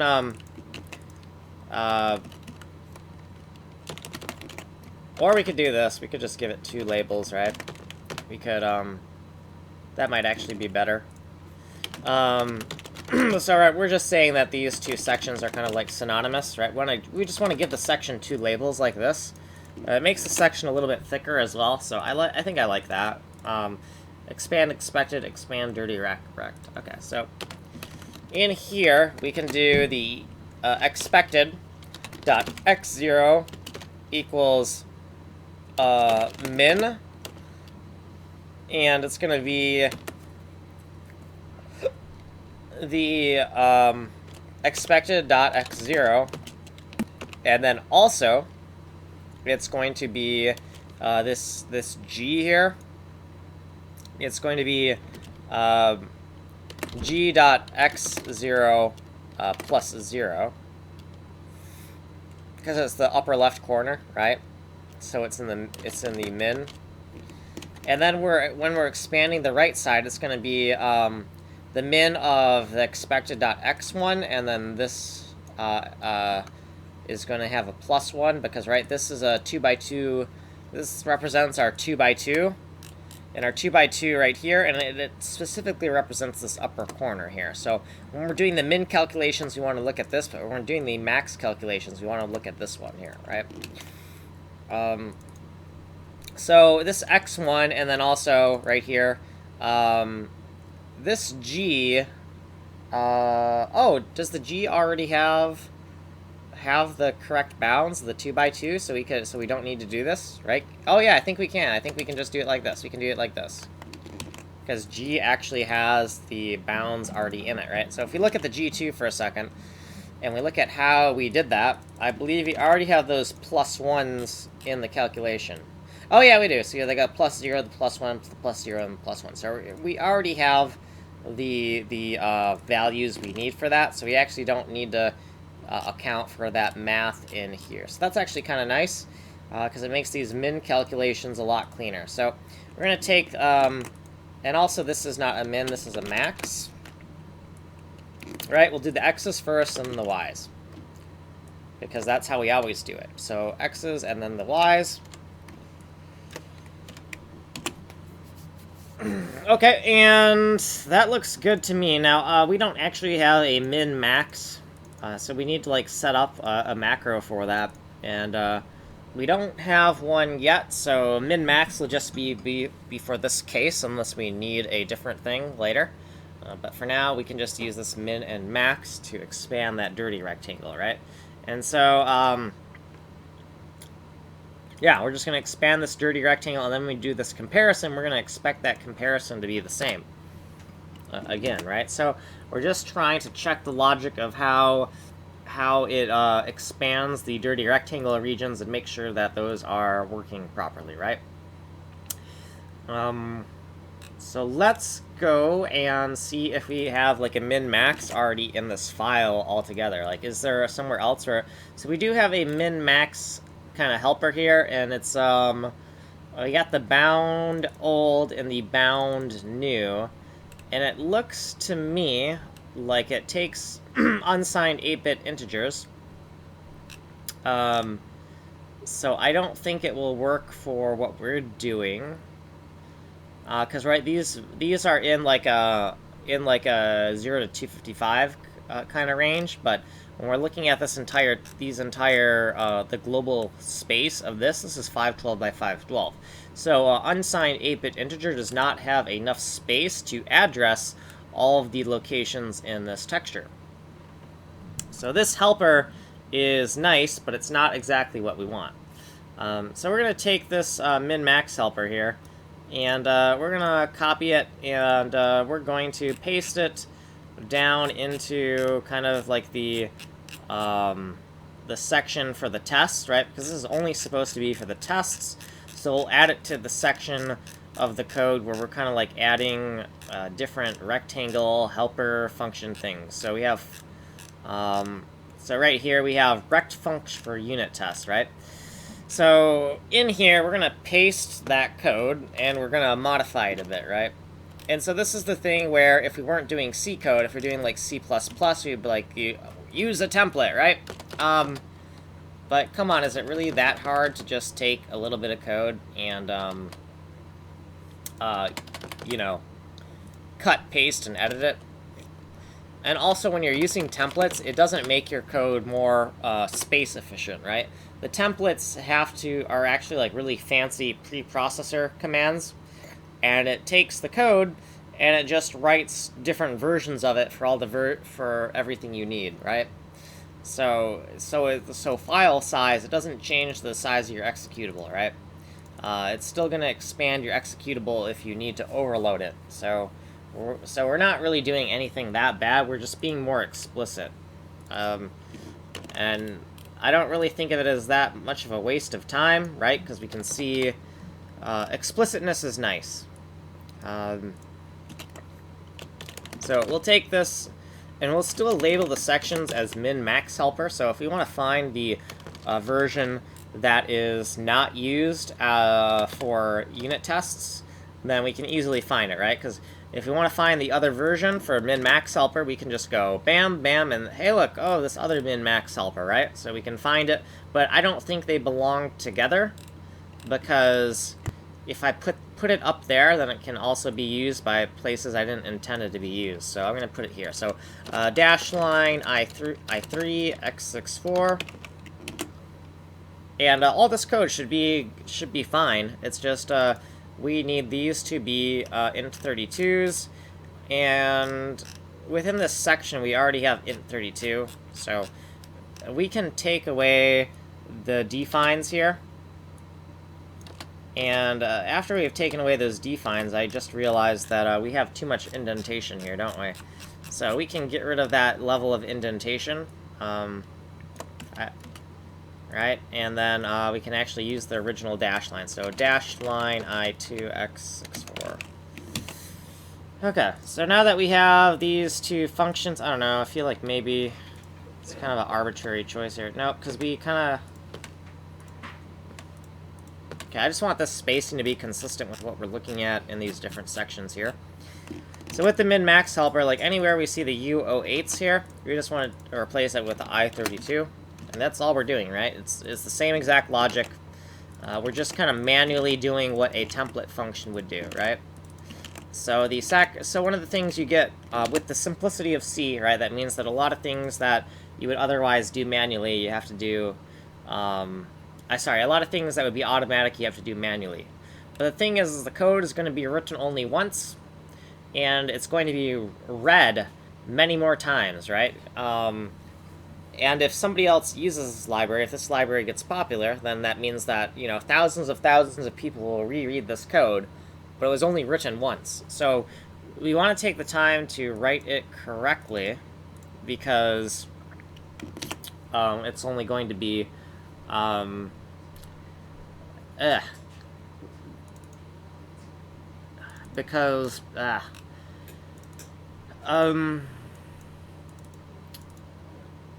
the amount of time we're going to save everyone from scratching their heads is, by writing it correctly, is much greater than the amount of time we're going to save by writing it sloppy. Does that make sense? So, anyways, AAC 2020 Taudirt, right? We're going to make this private, and we're going to call it,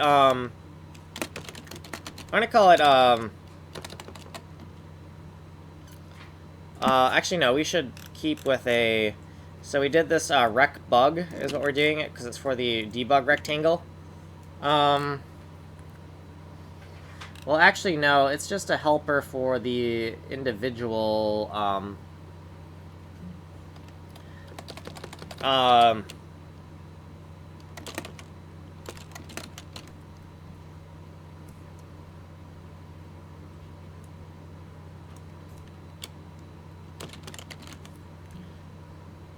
I don't know.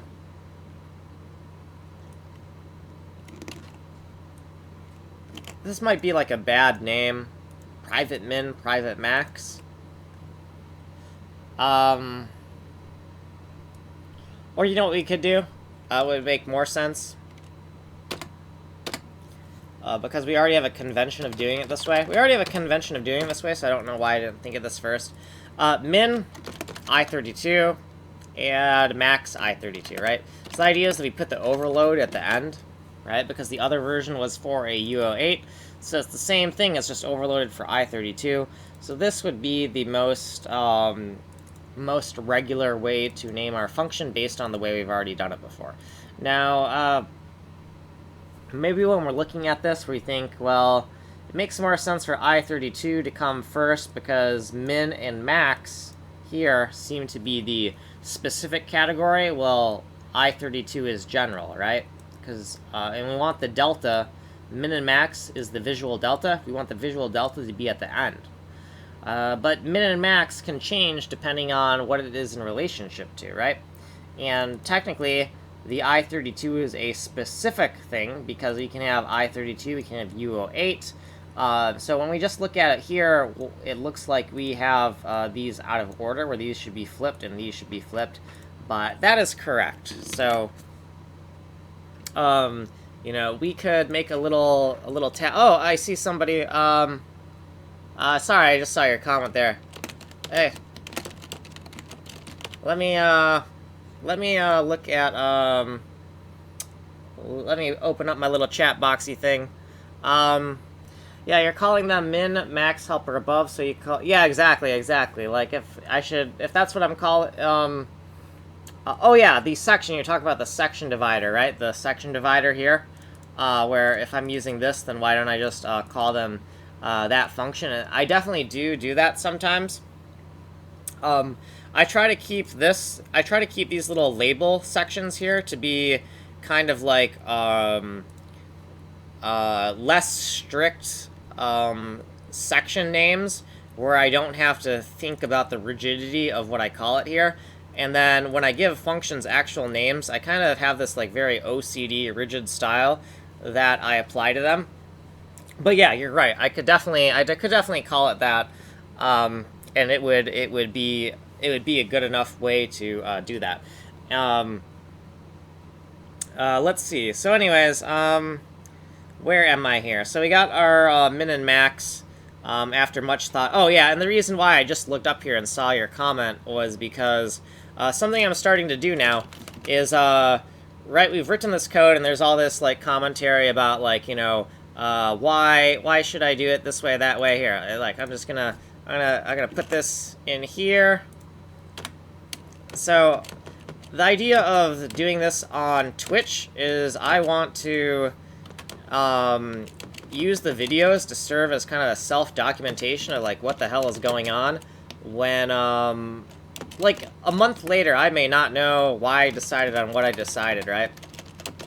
And so if I want like to have an idea of what happened at a certain time when I was writing this code, I might want to like take the commentary that happened at that point in time and then also like have some type of identifying timestamp, right? So like vid IID, and then on my stream, the integer ID of this video is 0050, and the time right now at this time is 1 hour, 58 minutes, and 32 seconds, right?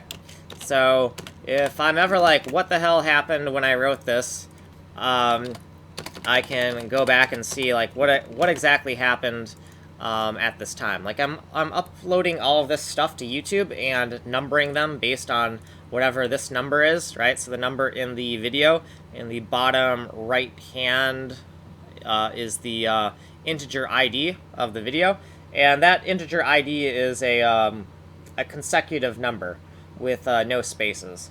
I mean, it's kind of like a SQL auto number, or I don't know what they call it, serial. Well, and like in Postgres, I think they call it like a serial ID or serial key or something like that. But the idea is it's a consecutive number, right? So we can just keep track of it. Sometimes I get confused, like, what do I call this video? What do I call this next video? Let's just give it an integer serial number so that we can keep track of where every video is relatively to the other ones.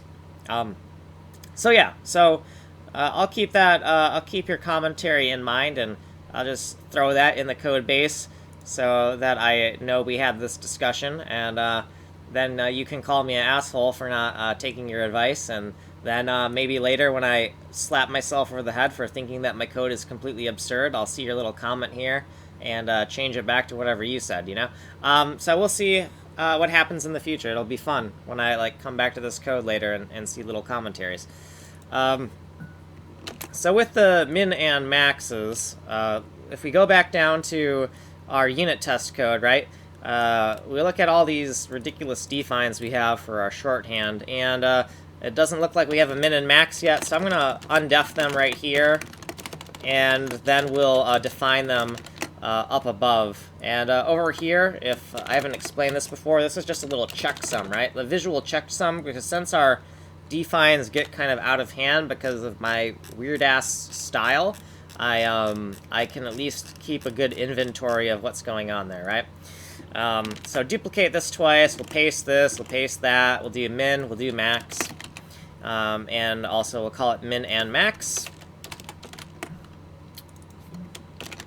Okay, min and max. Okay, so, and we'll make that 14 and 15, or I can't type, and we won't. Okay, yeah, so min and max, and then down where we're using it, so we're just going to assume that that this math is correct, and if it's not correct, then we're going to get Skyfall was an okay movie, and we'll see the expected rectangle, and we'll see the actual rectangle. So, expected, and this is actual. Actual. Expected, actual. Sometimes I use like expected and got, right? But as long as you know what it means, it's fine. So, yeah, let's try this, and hopefully this will work correctly. And to review what we're doing here is we're looking at this one memory subregion that's 32 by 32 pixels, where we are setting pixels on texture memory, and we're going to use those pixels in texture memory as uniforms, right? So to avoid any type of uniform limits in OpenGL, we're just going to take this huge 512 by 512 block and use it as uniforms. Now, the thing is even if we're going to say that we have that many uniforms, we don't want to be pushing up the entire 512 by 512 block of memory to the GPU every single frame, right? That would be ridiculous. So we have a quad tree-like structure to subdivide this allocation of pixels into different groups, and different groups are going to be reserved for different categories of variables. So right now, the only thing I have reserved right now out of this 512 block is this thing right here, the 15th block, or I guess it's the 16th technically, right? It's index 15, but it's the 16th block. And this block right here is a 128 by 128 block, right? So this block here represents this right here, right? Because this is 512 by 512. We split it into a 4 by 4, right? And we take one of those 4 by 4s out, and now we have a 128 by 128. Then right now we're trying to get uniform variables for subsystem 1, which is called Paint 5D. So we're going to take this block right here, and this block is a 32 by 32, and then this is the diagram for that 32 by 32, right? And all these pixels are going to be used to store uniform values. Each time I store a uniform, I'm going to be kind of wasteful. I'm going to use 4 pixels rather than a single one. The reason for that is a lot of the variables I want to store are rectangles, and they're going to need 4 unsigned integer values to store the upper and lower x bounds and the upper and lower y bounds. So we're just going to say, screw it, all variables have exactly 4 pixels. You don't have to use it, but you get it for free, so you might as well use it. Kind of like with texture memory, you don't want to create an RGB texture, because then you're just wasting the alpha channel, because the way the graphics card works is it's always going to internally be using RGBA, but if you just elect not to use RGBA and use RGB, you're just not using something you could get for free, essentially. That's the way I'm thinking of it. Now, the reason why we're going to do So why not just have some things that are 4x4 and then some things that are 1x1?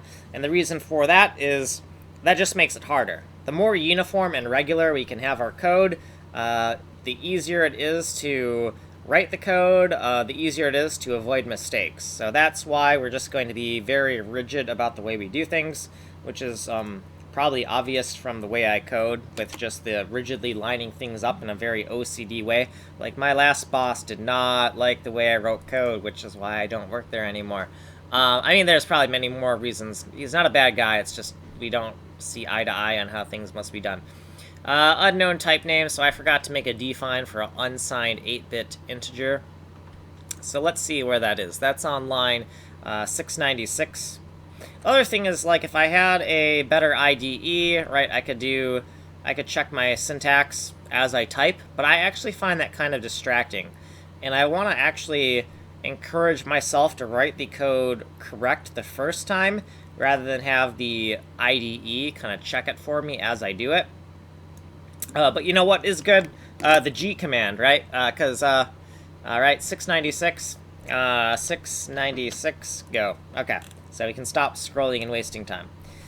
So right here we see the U08, and was that correct? Yeah, because we had the T, S, and V value, and this was an extracting from,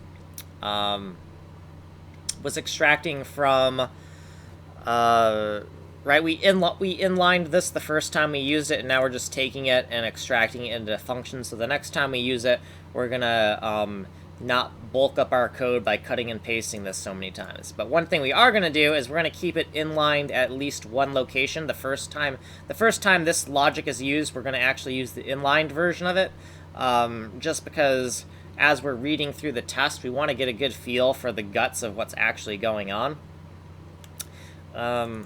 So yeah, let's go up here, and we should probably put the U08 near the other integer type.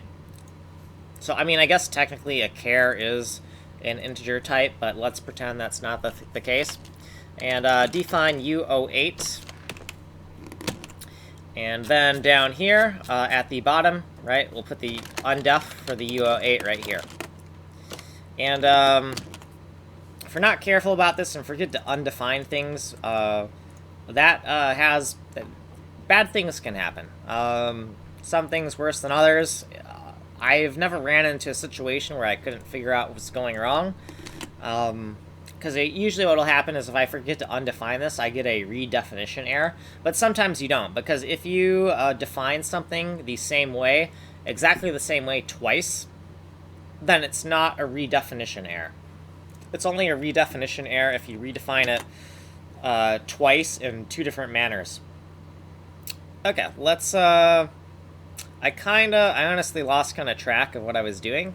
So let's just run this and see what happens. I'm sure I was, like, fixing an error, wasn't I? Incompatible type for argument 1 of calc global.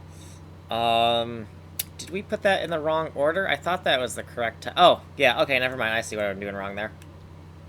So, in the, in our G2, where we're calling the macro G2, for this function here, calc global 2x2. I did something stupid.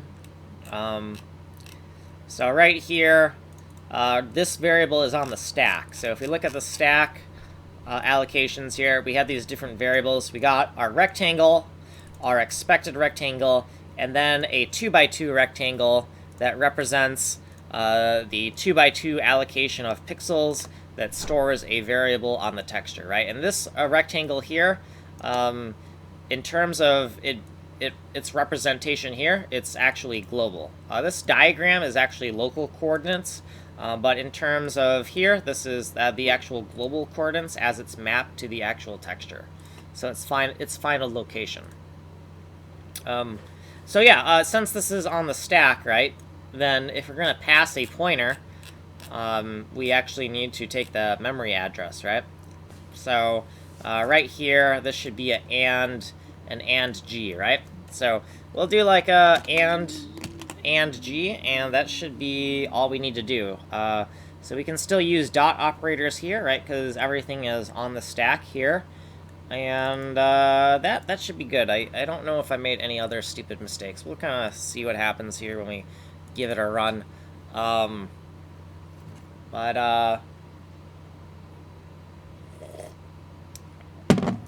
Okay, so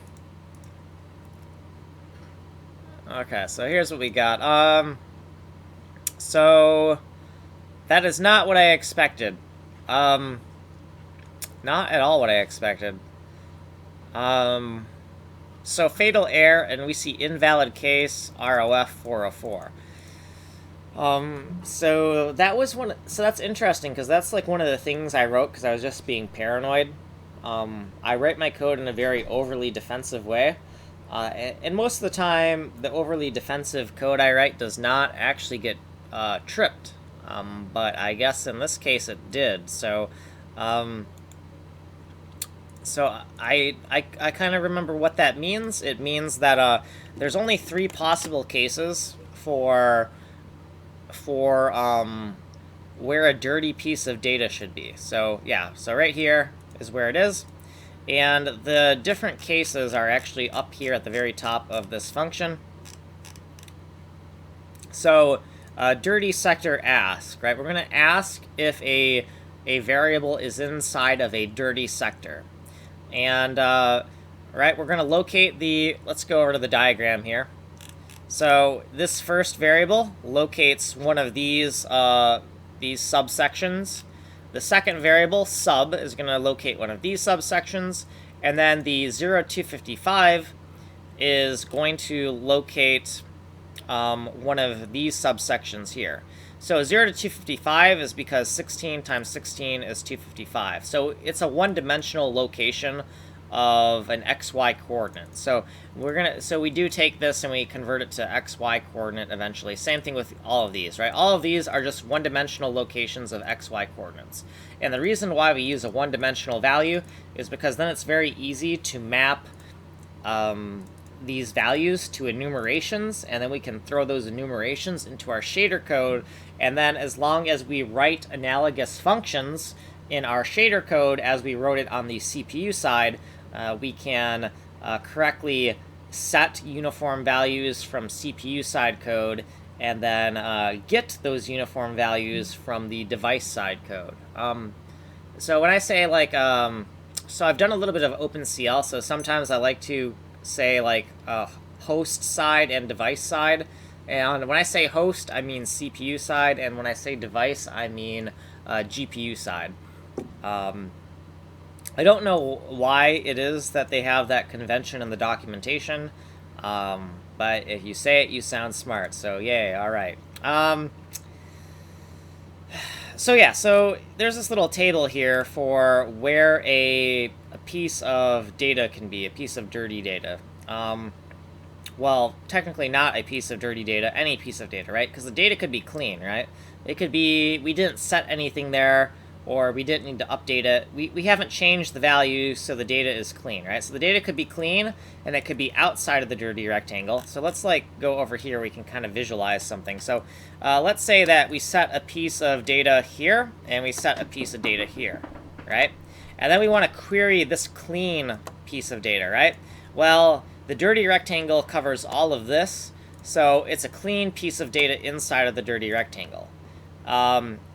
Now, let's look at this dirty rectangle and then look at 14. 14 would be a clean piece of data outside of the dirty rectangle. So that would be this case, number 1. And the previous case was clean, but inside of the dirty rectangle. And the third case is the piece of data is dirty, and it is inside of the dirty rectangle, right? Because a dirty piece of data should always be inside of the dirty rectangle. There is no other way that it could be. So there's a case number 4, which is our impossible state, right? It's dirty and it's outside. So now the question is, now that I have that this code triggered that I never expected to run, is it because it thinks it's in that impossible state, right? So we have this invalid case 404, and what I would like to know is it because it thinks the only other combination here is dirty and outside of the dirty rect, right? So we should make a note of that, right? So we should say, we should just do a little check here, right? If we get to this place where it's about to crash, we should do a little bit of investigation now. Now that this code is actually executed, we can write more stuff, right? We wrote this fail fast code here just in case it happened, and we didn't write any more code to debug it because we're like, it's probably not going to happen. We want to abide by the Yagni principle of you aren't going to need it, right? You aren't going to need it. So therefore, we didn't add any extra logic here. But if something actually goes wrong and now this code path is getting executed, then we can add some extra code, right? Don't add it until you absolutely need it. So what I want to know is, you know, if dirty and outside dirty rect, right? That's what we're expecting. And clean is not dirty. You know, the other thing I would want to know is we should have another assertion here as well. And we want to assert that outside dirty rect is not equal to inside dirty rectangle, right? These are supposed to be complementary, right? So, so we're getting to here, but the root problem could be that we did these calculations wrong, and these two flags are equal to each other. That could be a possibility, so I want to check for that as well. So we'll add that assertion, just like the clean and dirty, right? This right here is just for convenience, right? Because when I look at these little operators here, the less than or equal to's and things, I'm like, I don't know what the hell this is. So we just do this. This is just for convenience, so that we can more easily read this little table right here, right? And it's also written this way because it kind of matches the commentary we would put here, and I think we also put that same commentary like way at the top of the function as well. Yeah, we put the same commentary down here, right? So we named it exactly the same. Also, we did the double underscore thing, which we shouldn't do, right? It's because I want everything to line up. It's very unlikely that inside dirty rectangle is going to be like a compiler implementation value that we're bogarting that we shouldn't. But if we really want this code to be proper, we need to remove this underscore. But the OCD part of me says absolutely not. We're keeping it this way because it lines up nicely, and I like that. And one day we will pay a hefty price for that, I guess. Okay, so if these are both the same, I don't know. We'll say we'll do like a printf double trouble 2020 and 1218, right? So we'll just tag the date onto the end of that, make sure it's unique. And now we're still going to expect to see this when we run again, but I'm hoping, well, actually we're not, right?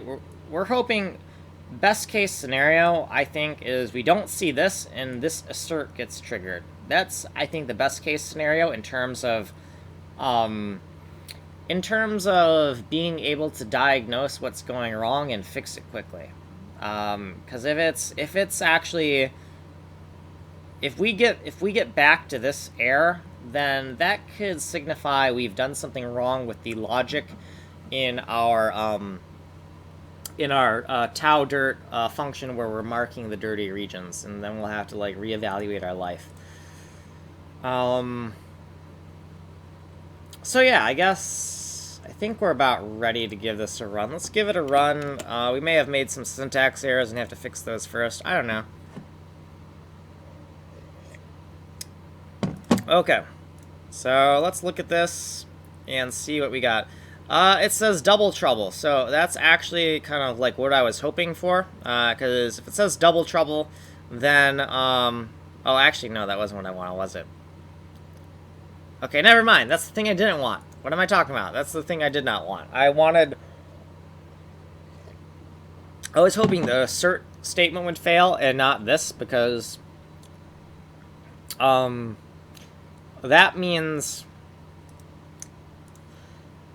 really means that somehow, the way we've written our code, we're getting a dirty piece of data that is outside of the dirty rectangle, right? So what we've done somewhere is when we expanded the bounds of the dirty rectangle, when we set a new piece of data, it seems that that we did not expand the dirty rectangle correctly. So let's look at the, there's still the possibility that our error checking code here is wrong and that some of the calculations here are wrong. So the inbounds check, right, this is just saying arbitrarily we don't care, both of these need to be the same value. Right, so if we look at bounds check top, right, we say if inbounds check top and bot, if they're not the same, then we have a bad dirty rectangle. So it's not this thing here. God, I don't know, man.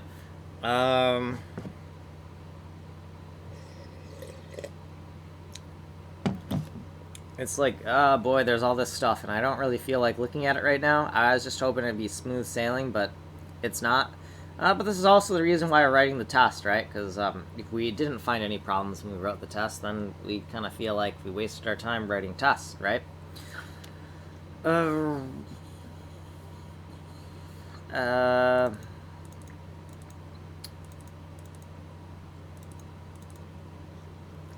Yeah, I mean,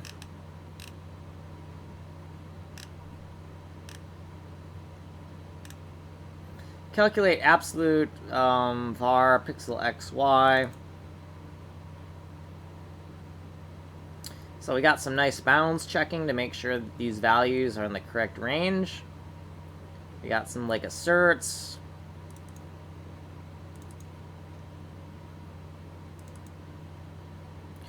XV and YV are the base values, right? It's that upper left corner, I believe. Yeah, it's the upper left corner of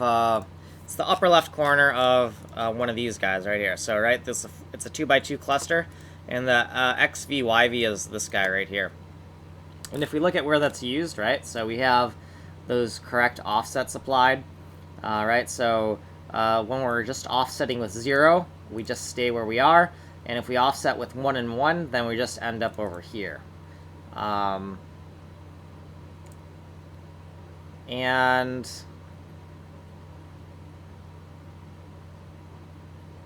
yeah, that's good there.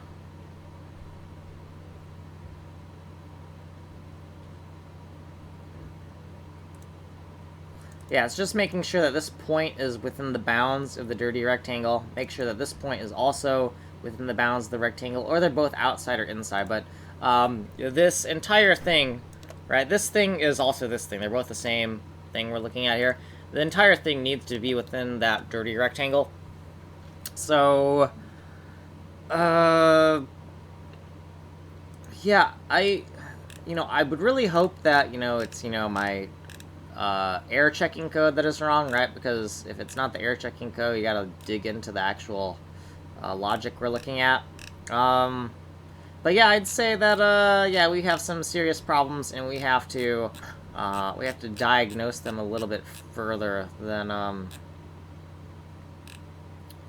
Okay, so right here where we're so it's not double trouble, we're just, hold on.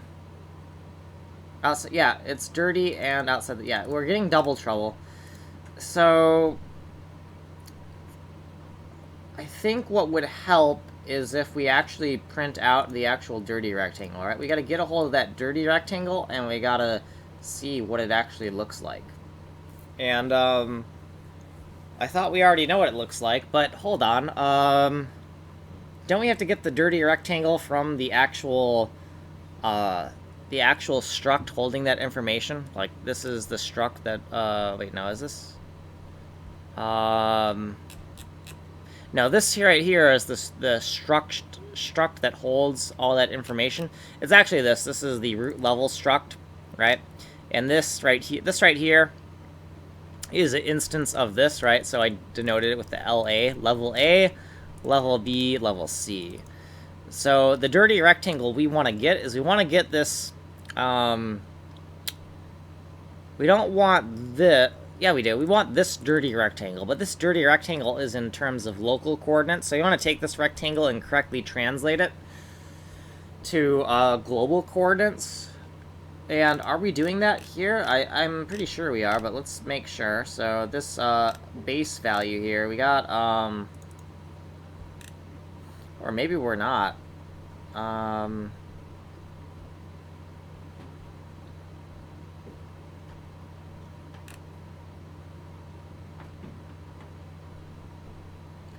Or not, are we? Or, wait, no. This rectangle, this is our dirty rectangle, right?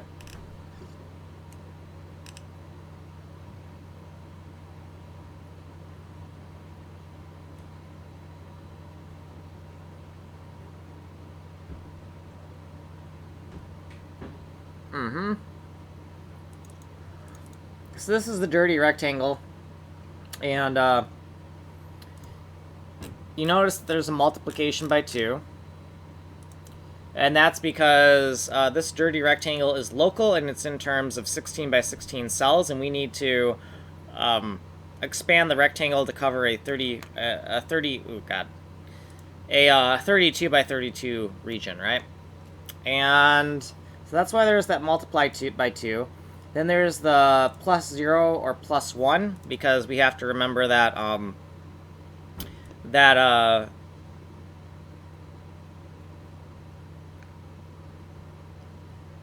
we actually had a nice little diagram explaining that. It's not in here, though. But the +1, -1 is because when we're looking at... Well, hold on. Well, after we multiply the 16 by 16 to get 32 by 32, the last coordinate is actually going to be here. It's not going to end up being here, right? So it's not going to be at 511, 511, right? The 511, 511 being the last pixel of the 512 by 512 memory region. The last pixel is actually going to end up here. So when we're looking at the lower bounds, right? The lower bounds over here, that's fine. But when we're looking at the extreme upper bounds, we need to add 1 to that to get all the way over, right? So that's why we have the 0, 1, 0, 1 right there. And so that's fine. Now these base values, x, b, y, b, 128 and 32, right? Because this is these are 128 by 128 cells. These are 32 by 32 cells. That's also fine. Tx, sx. So what we really want to do is we want to print off these rectangles. And what kind of rectangles are these? Are these debug rectangles, or are they... Okay, so it's a debug rectangle. Okay. So we have... Yeah, so we should do the print rectangle function for these, I think. We want to print off this rectangle and see, like, well, what the hell is this rectangle, right? And we also want to print off the point as well, right? We want to,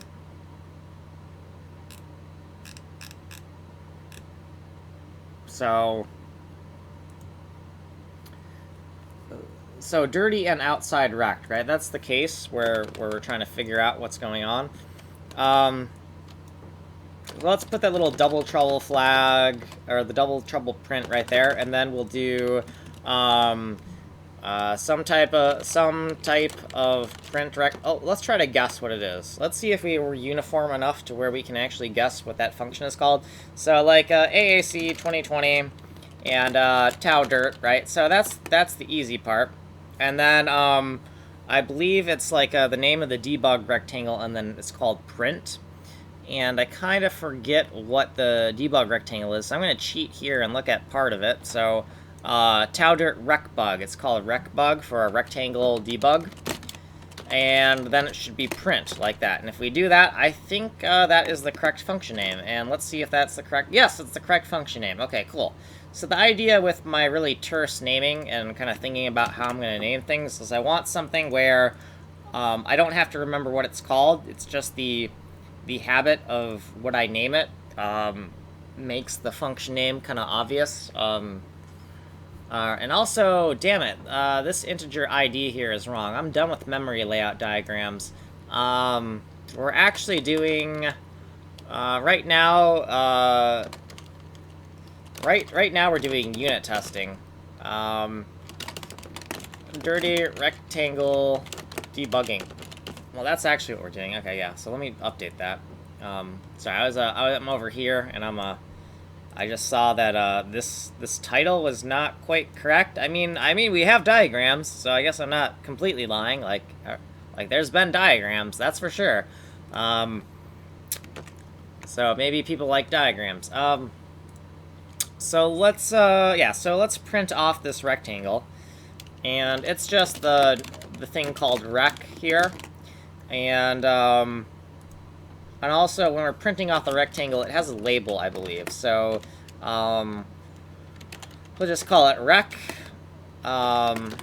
I may want to call it, make sure that we know that it is a dirty rectangle.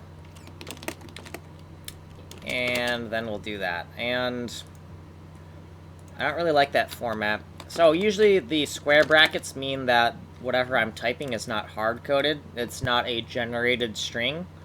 That means that you can go like Control F for it in the code base and you can find it. So we're going to go rec dirty like this, which looks a little bit more ugly, but it's more uniform with the kind of standards I usually write my code in. So rec dirty, and then we're going to use 2 semicolons here because the statement begins and ends on 2 different lines. So that's why if you see 2 semicolons, it means that the statement begins and ends on 2 separate lines, or 2 or more, it covers 2 or more lines, right? So right here, the statement is on a single line, therefore 1 semicolon. Single line, 1 semicolon, 1 semicolon. This right here, this if, the opening and closing brackets span more than 1 line, therefore we got 2 semicolons. In case anyone was wondering, like, why I do that, that is the reason I do it that way. Okay, so we printed the rectangle, but we also want to know, well, what's that point, right? This is the rectangle, but we're kind of querying a point that is either inside or outside of the rectangle, and what is that point called?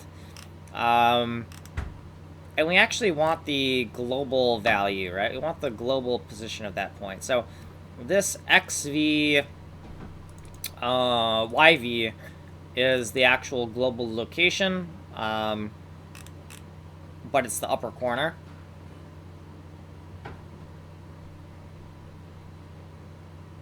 So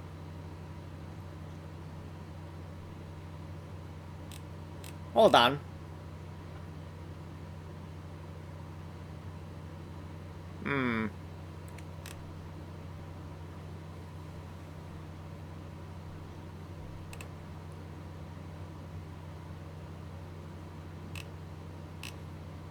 Yeah, sure, why not? So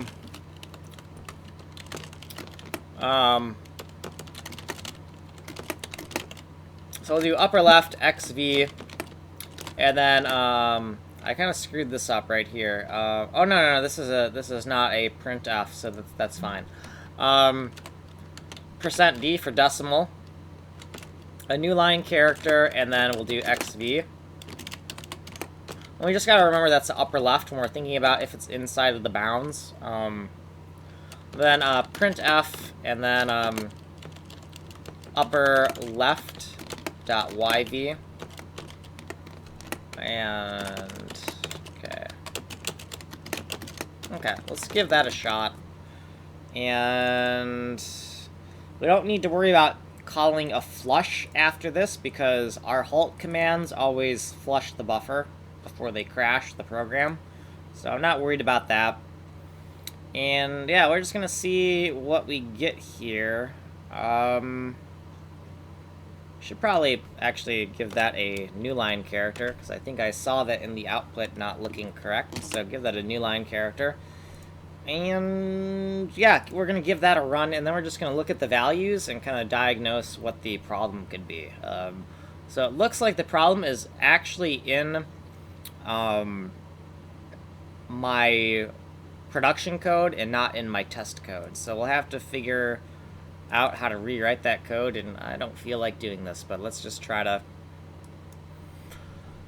implicit function declaration, what the hell? I thought I had gotten that completely correct. Are we using something before it's declared? That's usually what that means. So hold on. It's either that or did I get the case wrong? I don't think I did.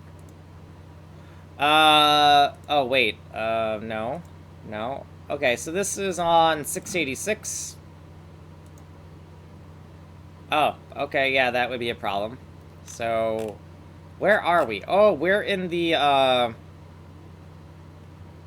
we are in the little helper function deal, right? Yeah, we're in the complementary function for testing.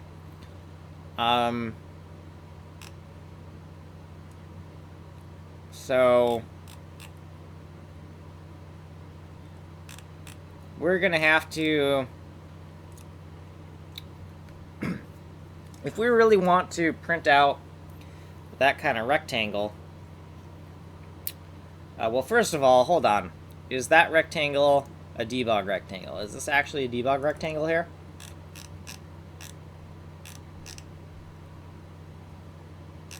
And I think the answer is yes, it is. Well, that's great.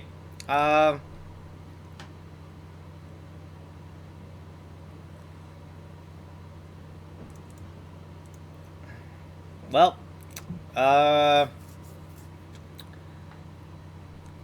it is a debug rectangle. Alright, so, well, that kind of sucks.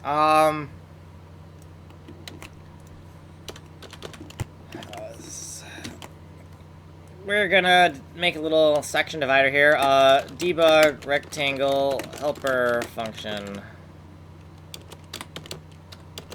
We're about to fractionate some of our code and not have it grouped in a very nice way. Let's put a breakpoint here. So I'm not just going to use I don't use for declarations except for unit test code, because unit tests get really long, so I'll use a for declaration to make absolutely sure the unit test code can be at the bottom. But for anything else, I don't use for declarations because I want it to be obvious where a certain function is relative to where it's being called, right? If it's being called somewhere, I know I'm absolutely sure that I have to scroll up to find the function. If I use for declarations all over the place, then I can't have that guarantee, right? So by not using for declarations, I have to adhere to a much stricter ordering of my functions. So I like to do it that way. Yeah, so this print function, now we could just take all of these functions and we could put them up there. But the thing is that this is rect functions for unit tests. So, you know what I'm going to do? I'm going to do this. I'm going to say, I'm just going to make a little note here and just say that, you know,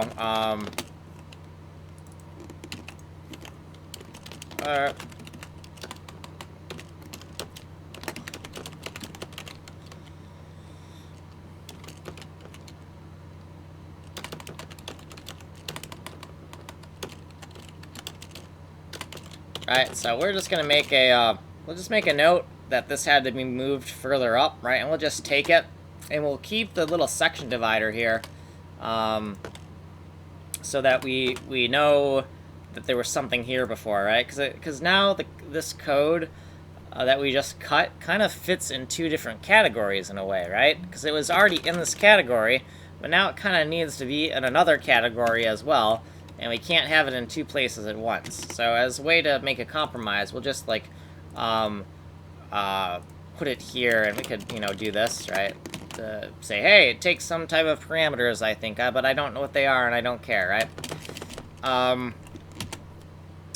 Then, up here, right, we have, like, our so this is our main logic, right? Our do one thing and do it well, right? So this is the dirty sector update. And then after dirty sector update, we made like a little helper function, right? We had the complementary function for testing, and it's called dirty sector ask. And it's the same exact thing, but rather than putting a piece of dirty data onto our our quad tree-like structure. It just asks to see, hey, is this exact point here, is it dirty or not? And if it is dirty, is that dirty piece of data like inside or outside of the dirty rectangle, right? So it's a querying function. And we're going to take what we just cut and pasted and the rectangle helper functions. We're going to take it and put it here. And that looks kind of, I don't know, it's not the best. Like, we're getting kind of ugly with the way we're organizing this, but let's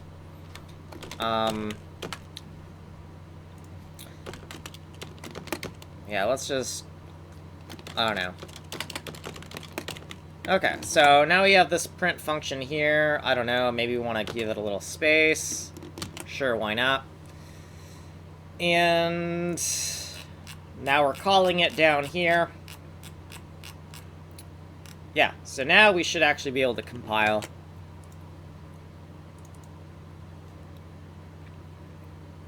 Or not. Care, unknown type, CHR. Did I not?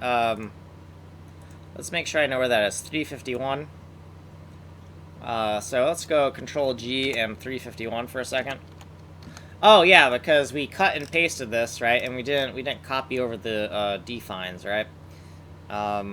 So for this, I really don't want to put the defines for this specific helper function like way like up here for this. These defines were really meant just for this main function here. So I don't really want to like put those defines up there. So we're just gonna like glue these defines up here. So we'll do define CHR, and that's gonna be const char. And then over here, oh, and also we need some other defines. So undef CHR, and then we got an undef rec. And then this rectangle here is should be a debug rectangle. And the reason why we know it's that is because we namespaced it out, right? So we're using a slightly object-oriented pattern in the sense that the member function, right? You could think of this as a member function in a way. Though we kind of wreck some of that logic when we decide not to put the variable that it acts on as the first parameter. So we're flying kind of loose here.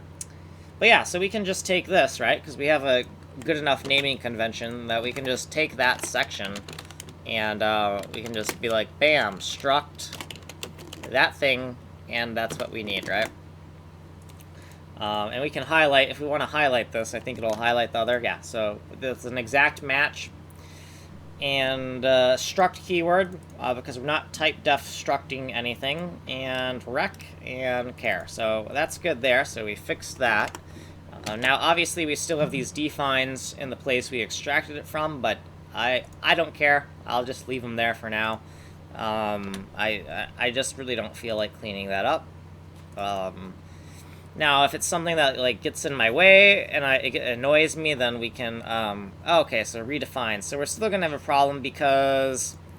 So this is redefined, right? So we have a redefined error, and I guarantee it's because in this section of code, we used a rectangle type, and it's not that kind of rectangle anymore, right? It's this inclusive rectangle, right? So so we can't call it rectangle like we were.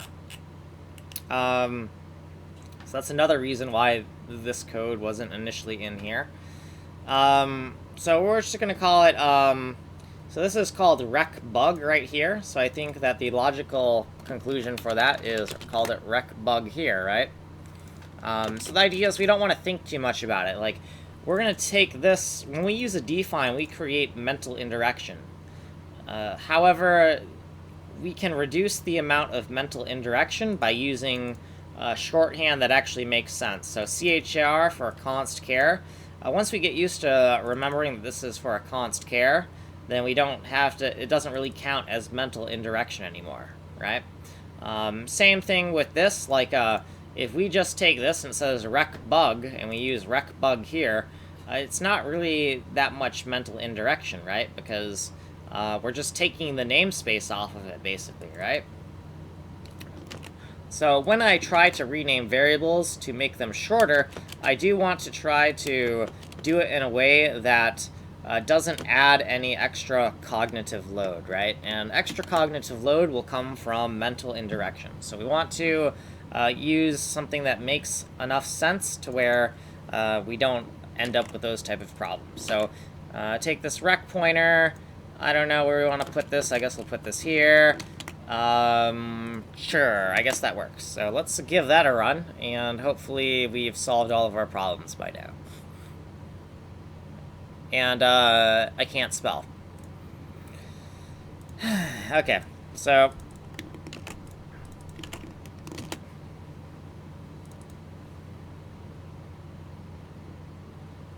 incompatible pointer types...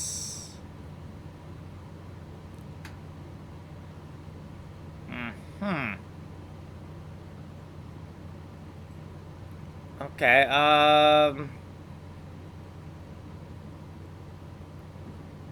passing argument 2 from incompatible pointer types.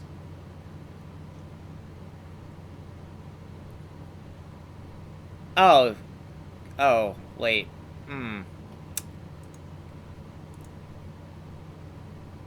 Really? Did I really make that mistake?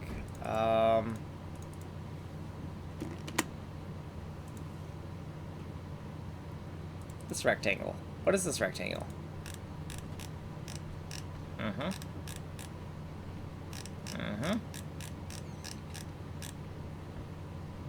No, it's a debug rectangle. It's a debug rectangle, so that's good. And so where we're calling it, the signature is correct, unless we...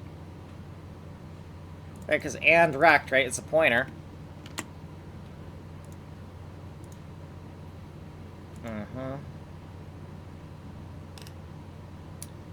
Okay, let's look at that. Let's just try to run that again and see what that message was.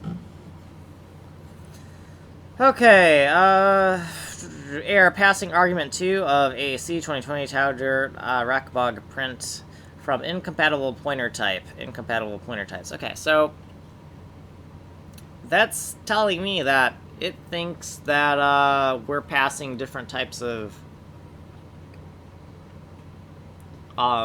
it thinks that they're two different types, is what it thinks. And why would that be? You know what? It could be because we forgot the struct keyword when we made our type defs, right? Well, now we have struct right here, so that's fine. Perhaps this is spelled wrong. So if we look at our let's make sure that it's correct. Right? No, that's correct. If that's not the case, then the next thing I'm thinking of is, well, is this not the type? Is this not the...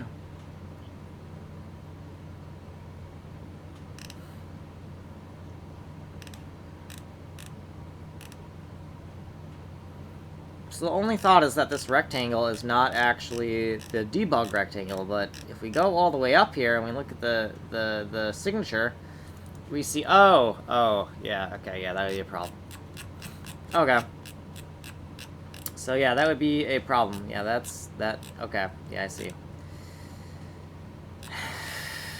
Okay, where are we? So that's a double pointer right there. It's already a pointer. It's already a pointer in the context of this function, so therefore it just needs to be called a rec. So the incompatible pointer type is because I thought the incompatible pointer type message was because, oh, it thinks it's a pointer to a different type of type, so I was checking the types. But the reason why it's an incompatible pointer type is because and rec, well, rec is already a pointer, so that makes it a double pointer, right? And a double pointer is an incompatible pointer type because it should be a single pointer to a rectangle, and I have a double pointer to a rectangle, so of course that would be improper. So let's give that a run and see what else I screwed up, because that seems to be my life right now.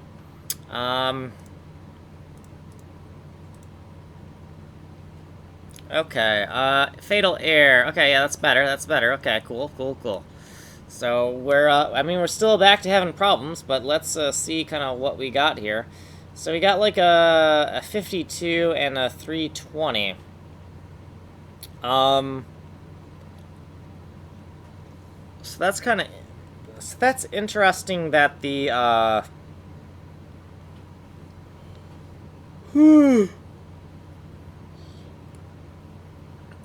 that's interesting that on the Y, we have that 320. Because that's telling me that on the Y, it has correctly expanded on the Y, but it looks like the X has not correctly expanded, right? So it's proper. It's proper on the. Well, hold on.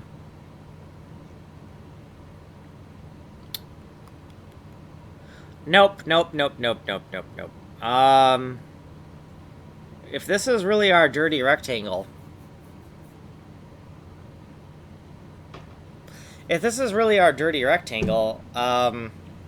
we got 32 and 33, 320, 321. That is a 4x4 region. That is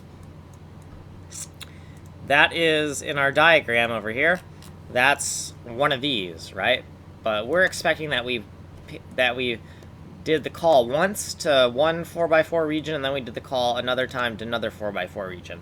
So if the dirty rectangle is exactly 4x4, that's telling me that the dirty rectangle got it got overridden, or possibly instead of using min and max, what I could have accidentally done is I could have used min and min, or max and max, right? And what could have happened is, maybe in my logic, I have, for calculating the bounds here, I'm using min and min, and then on the Y, I'm using max and max, right? If that was the case, this could be something that could happen, right? So, inside, we have min, and I think we're going to assume the min function is correct, right? So we have min. If the old bound is less than the new bound, then bound min equals the old. Okay? If the bound new is less than the old, then the bound min is the bound new, right? Makes sense. Bound max. So if bound old is greater than bound new, then the bound max equals bound old. If bound new is greater than bound old, then the bound max is bound new. Bound max, bound min, returns them. Yes, so the min and max here, I'm confident that these are correct. What I'm not confident is I think that where we're calling these, when we are expanding the... Where the hell is min and max in here? I don't even see it. So that would also be a problem if we're just not updating. I don't see min and max in here, but maybe we're just calling it without a... So if we do... So define min and max. Okay. And is this inside of the main dirty sector update? Yeah, it is. So what I'm thinking, right, I'm thinking we're doing min min and max max rather than interlacing them correctly. So that's the thought. We don't know if that's the case yet. But the min macro is mapped to the min function. The max macro is mapped to the max function. So that looks correct. And, I mean, this looks correct. Min on the x0 with something. We don't know if that's correct. Well, hold on. That wouldn't be correct. Remember, it's a 4x4 region, right? So, well, hold on, because this min and max is just looking at a single data point. So that's why this is, right now, this min and max doesn't represent a 2x2. because we're just pretending it's a 16 by 16 region rather than a 32 by 32. The logic for the actual dirty stuff pretends that this region is 16 by 16, and so the first dirty piece of data you set doesn't set 4 pixels, it just sets 1. So that would be correct. So this is rec. We have more calls to min and max, so there's still the potential that we screwed it up, because it's actually the innermost one that, well, actually it could be a lot of things.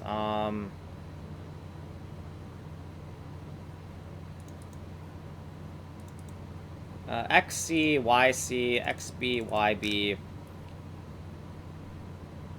Is that correct? Why are these two lighting up? XB, YB. XC, YC. Oh, okay, and then we have XA. Okay, yeah. So something in here is improper, and I was thinking that it was like not using the min and max correctly. But if we look at this, we got the x zeros, and then we got like whatever this value is. So the min. So this should correctly expand the min-max values for this, right? So this is the dirty rectangle for these are dirty rectangles for different for the different subregions. So if we look at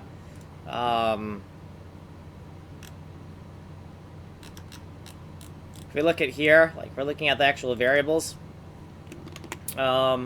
So rec 128 is this dirty rectangle, and then if we go down to rec 032, rec 032 is this dirty rectangle. Now, I see that this is on all capitals, so there could be the potential that we named our macros wrong. So let's look at this, and we see that we did like 512 is something dot 512, right? This dot 512. Now that's fine. Rec 128 is taking the T and doing rec 128, rec 32, T 128S 032. So that's actually correct. These are all correct, right? So we didn't map these wrong. So that's fine. That looks correct. So now, can we do setters like this, like that? Does that make sense?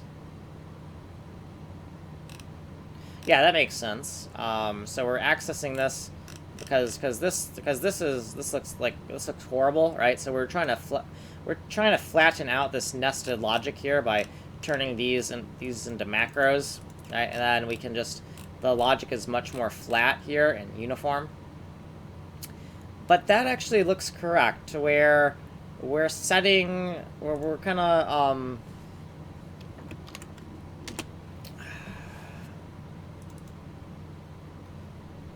So one thought what we could do is we could inline a little assert in this logic, which tests after the fact to make sure that the dirty pixel is within the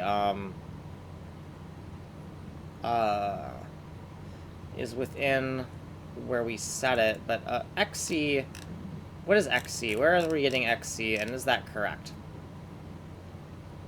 XC, so we take a variable in that range, and right, 0 to 255, 16 times 16 is 0 to 255. So these look correct. So these are indexed to XY formulas, and that looks correct. And these are the local locations for where different stuff is dirty. Yeah, I mean, that looks correct to me. While we're here, I might as well just throw some asserts in, right? So, you know, we'll, let's just assert that, let's make sure we don't already have this assert somewhere else in this function. So we have some type of assert here. Assert. That's a very odd assert. But whatever. It's, it works, I guess.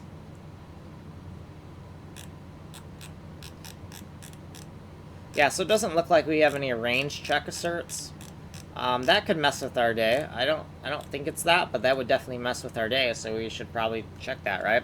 So, assert, tau 015 is greater than or equal to 0, and, that's probably gonna crash on us, isn't it? Because, yeah, so these are unsigned, so if we are checking them, the compiler is just going to complain if we try to see if it's, like, greater than or equal to 0. So, let's just take that, and, let's make sure, are these mapped correctly? Like, because these are shorthand, obviously. Are they all correct? Yeah, I mean, those look correct to me. So when we're doing our asserts, let's actually do it on the actual shorthand versions of the variables, and just say, you know, if, assert this is less than or equal to, 16 minus 1, and I use 16 minus 1 just to remind myself that 0 to 15 is actually talking about a 16, a 4x4, right? 4x4 is 16, so that's why I have the 16. So we have tau, we have sub, which is 0 to 15 as well. And then we have the var, which is 0 to 255 range. And then we're going to have 256 here. And I don't think this is going to solve the problem, but it's a good sanity check, right? So, sanity check. And video IID is 0050. And the time right now is 3 hours, 1 minute, and 36 seconds. Okay.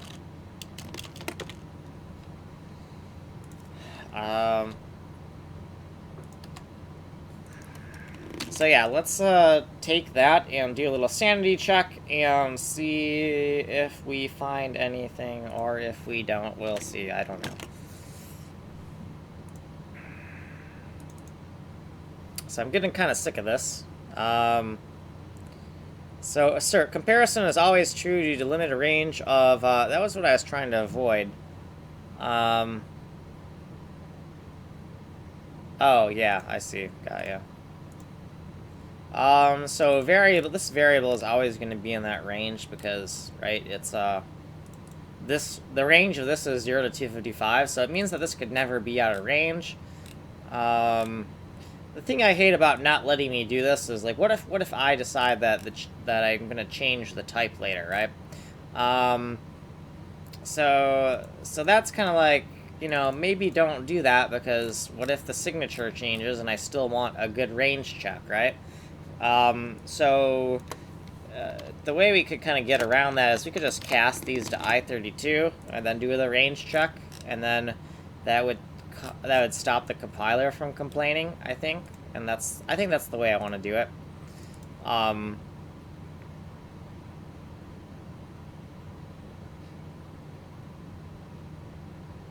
They're on to me, huh?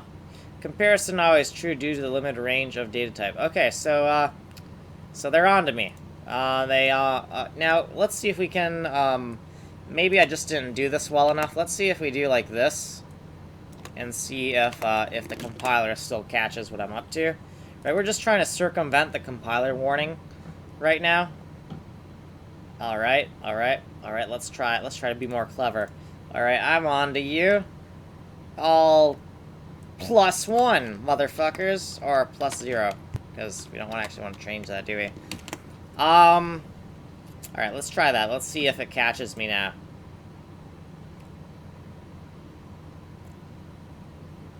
Ah! Okay, so let's see what we got here. So we're still crashing.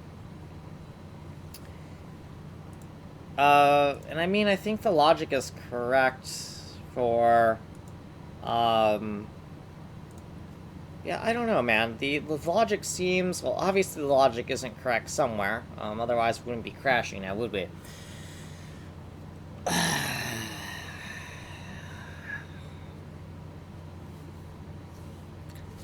I'm out of tea almost.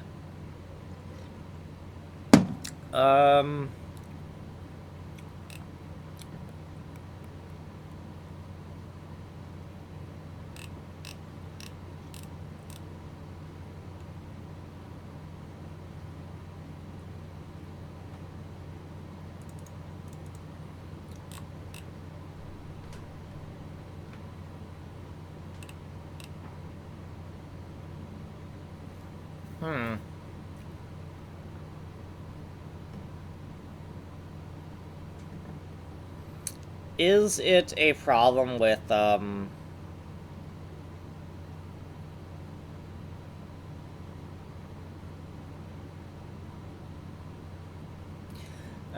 we having a problem because we're doing these fancy macros? Does that create a problem? I don't think so, because we're going to look it up before we apply it.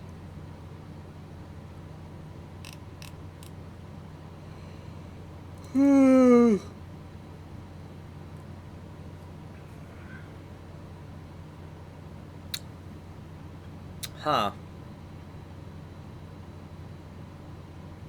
I mean, in general, this looks correct, right? Min and max. Zeros and ones, right? Mins and max, zeros and ones. So let's look at that. Mins and max, zeros and ones. Mins and max, zeros and ones. Mins and max, zeros and ones, right? So all the colors kind of line up correctly. Right, we do the X, right, because we're doing X's here, then Y's. X's here, then Y's.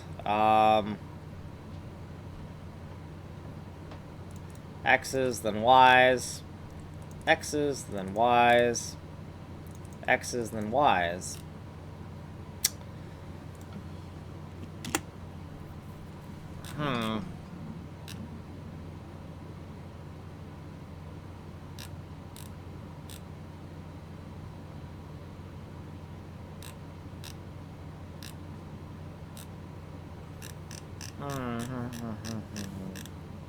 Yeah, I don't know. I'm getting kind of tired here.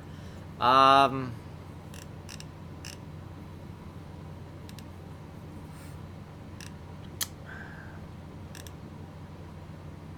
mean, the logic seems correct. Well, hold on. When we do... So this is Dirty Sector Update. Hold on. This is Dirty Sector Update. So there is the possibility that Dirty Sector Update is correct. And the problem is not coming from Dirty Sector Update. The problem is coming from our query function. So we were looking at, hey, maybe it's our test code that's wrong. Maybe it's our actual logic that's wrong. But there's a third option, which is our querying function. Our querying function's logic could be wrong, right? Maybe it's not reporting back what it should be, right? So the querying function right here, right, this dirty sector ask, maybe it's not correct. Well, actually, this is where the bug is happening, so, right? So that leaves more room for that possibility. So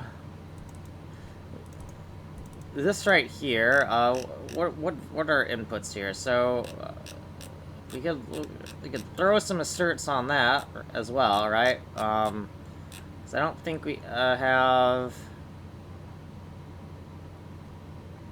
Well, these asserts are already here, so it's like why would it be wrong? TX. Assert,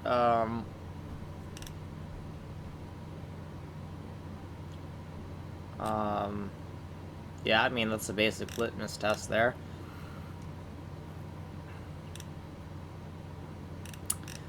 So it doesn't look like that would catch it, but you know, whatever, we could do that. I like these three possible states here.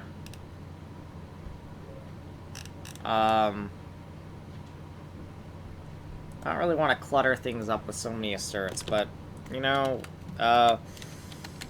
assert, and then we're going to take this guy here. And we're gonna do the I-32 thing again. So we're gonna take I-32 cast and then plus 0 so that we can subvert the compiler warnings for the last one, right? Is less than or equal to 16 minus 1. Okay. And then we can take all these things, and we'll just block out these asserts. I don't think this is the problem, because I think the other asserts that do after the index to xy, I think those other asserts would have caught it, but, you know, maybe not. So, so first of all, this assert is wrong. This should be a 4 minus, ooh. That is true. Oh, wait, no, that's not true. That's not true. 15, yeah, no. Okay.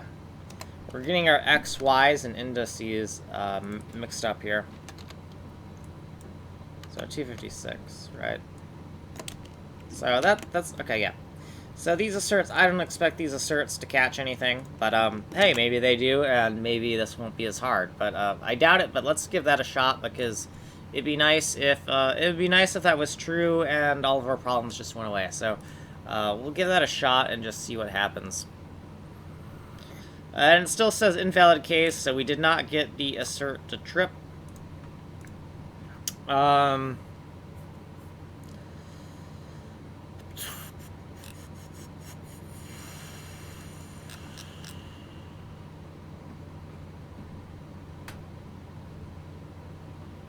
So let's think about this. This right here, this VX, are we even using that VX? Because I don't think we should be.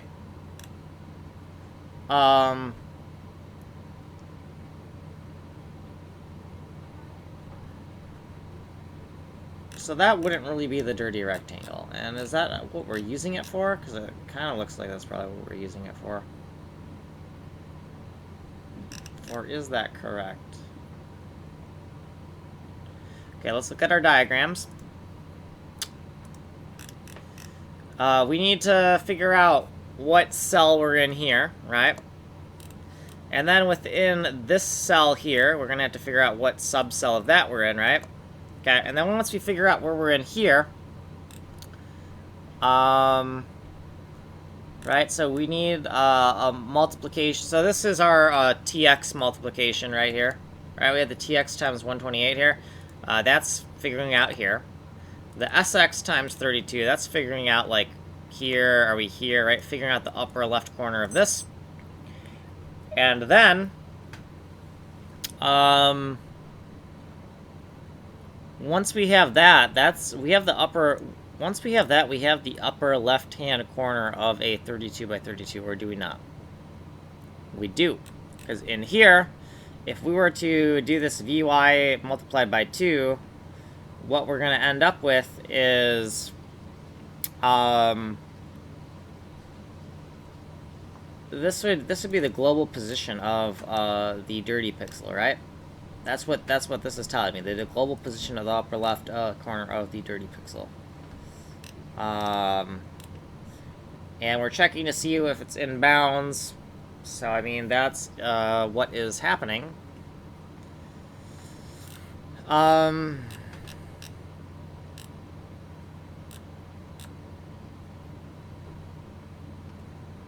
Yeah, I mean that looks correct. That looks correct. Unless our math is bad. Well, something's bad.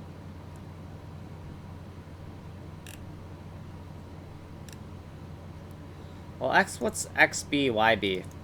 It's the base values, we're not adding the 2.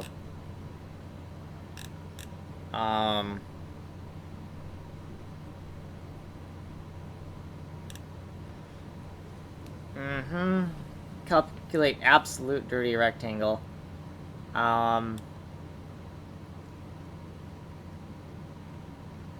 This is not the absolute dirty rectangle. Is it? The base, what is the absolute if we add something to it? The rec 032.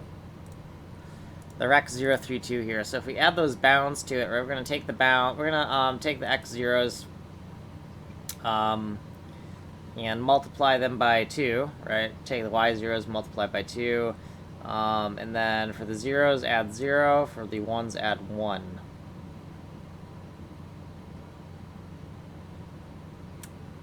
Yeah, that looks correct. XB, YB. So this looks correct for the actual rectangle, for the dirty rectangle. But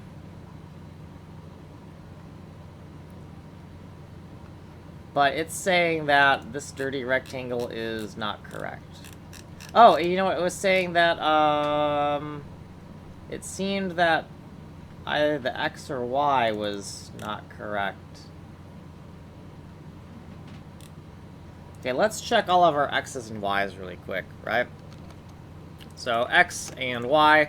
Anywhere we're using X and Y, let's check it. Let's color X's one color. Let's color Y's another color, because it seemed to have been, right, X's and Y's. It seemed to indicate that one axis seemed to have the correct calculations, but the other axis seemed to not have the correct calculations. That tells me that possibly somewhere we have an XY transposition error, which we try to avoid, but that's kind of what that might be telling us. So let's just look for any place that has X's and Y's and just color them the same colors. So X's will be cyan and the Y's will be orange. And we'll see if there's any obvious transposition error. So this is, right, so X's, how did that X get orange?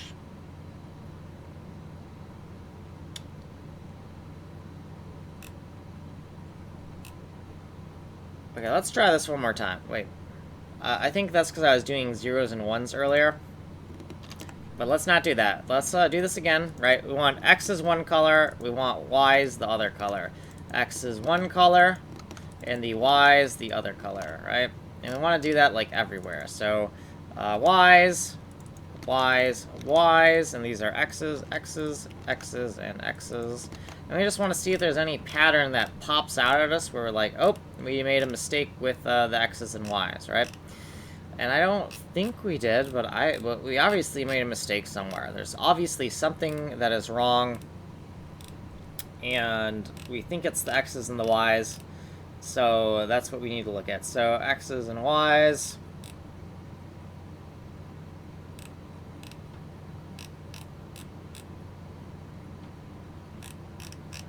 When we look at it like that, it doesn't seem like much.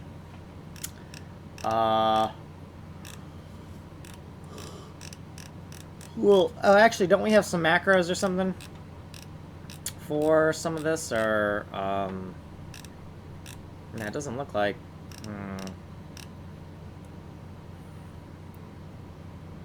Well, I guess we could look at some of this, but,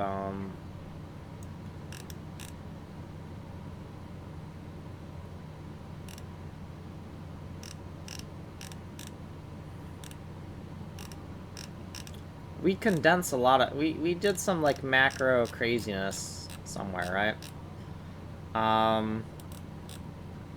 Yeah, this is kind of macro craziness, right? All this macro craziness doesn't involve X's and Y's. It just, Are we looking this up correctly? Is it 512 and then a T? Is that correct? Or is that wrong? So 512 looks like the outer level. So it's T, and then it should be S for sub, and then finally this is the value, right? So, oh, hold on.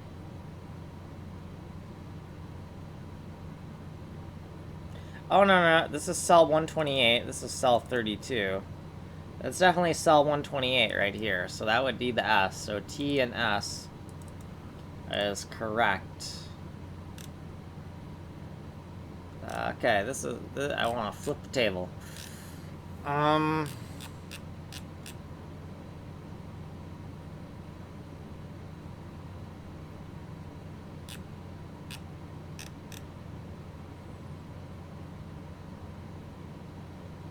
TS and V. TS and something.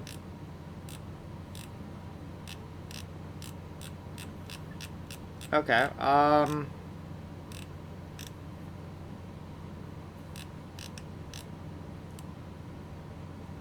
so I don't know, man.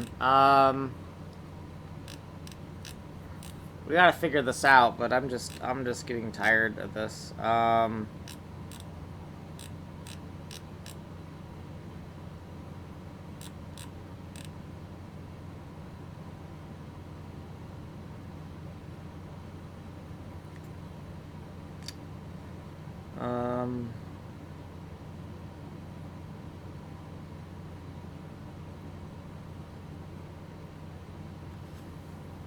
Did we screw any of this up?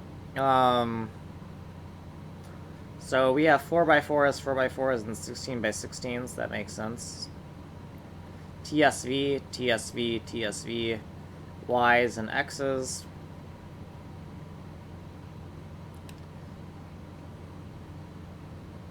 Zero, 1, 0, 1, X's, Y's. X's, then Y's.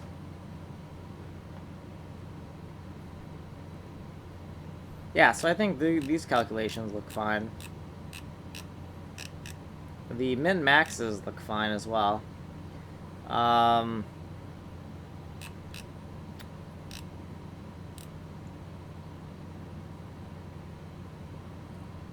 So, what we should probably do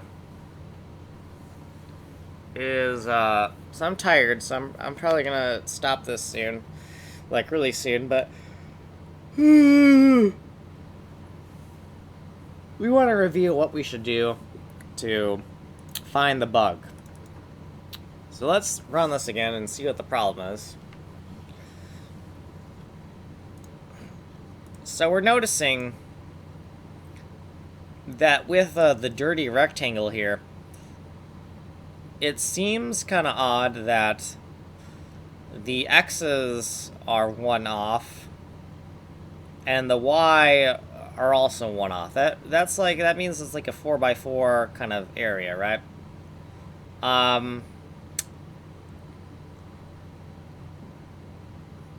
So that's telling me that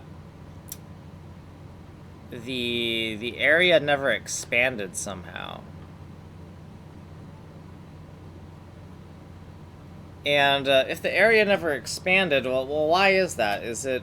Do we have just are we printing off the wrong thing? Well, let's make sure we're not printing off the wrong thing, because that should be really dead simple to see. If we're not expanding that dirty region, it should be like plain to see that. It should be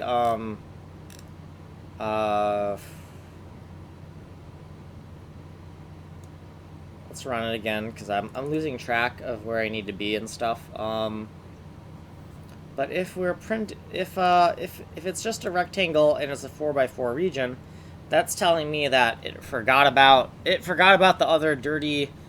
It forgot about the dirty rectangle and just like overwrote it somehow for some reason. That's what I'm seeing. So if we take this double trouble thing, and I'm going to keep the errors up here on my screen for a second. If we look at the double trouble thing, so this is in our querying function, and the problem is that that data point is not within the dirty rectangle. So the dirty rectangle was not expanded.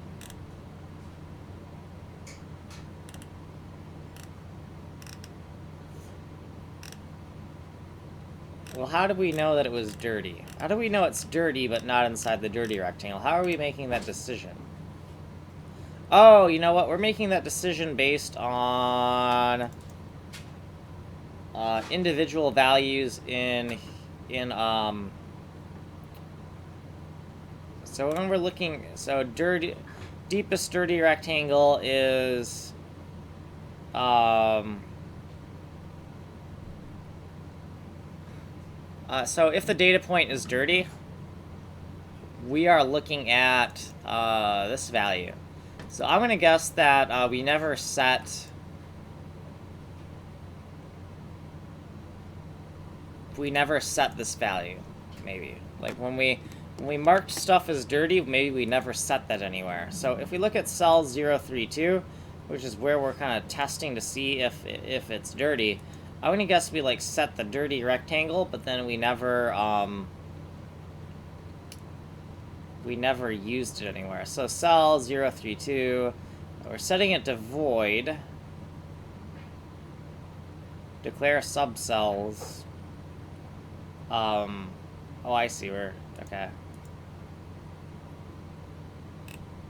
So right here, we're gathering the, so this subcell is just an integer value.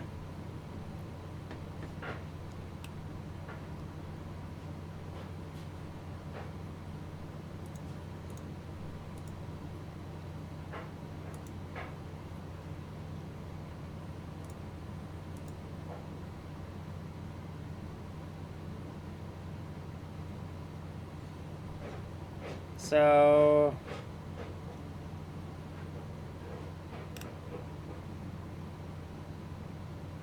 this is just comparing, this is just say this is synonymous for this. That's what that is. Oh yeah, so I don't see, we can look through it a little bit, but what I'm not seeing is we're not the test for seeing if the individual data point is dirty. We're never flagging the individual data point as dirty. Right? Everywhere we see cell 032, I don't see anywhere where we're kind of like saying, hey, cell 032, you're dirty, right?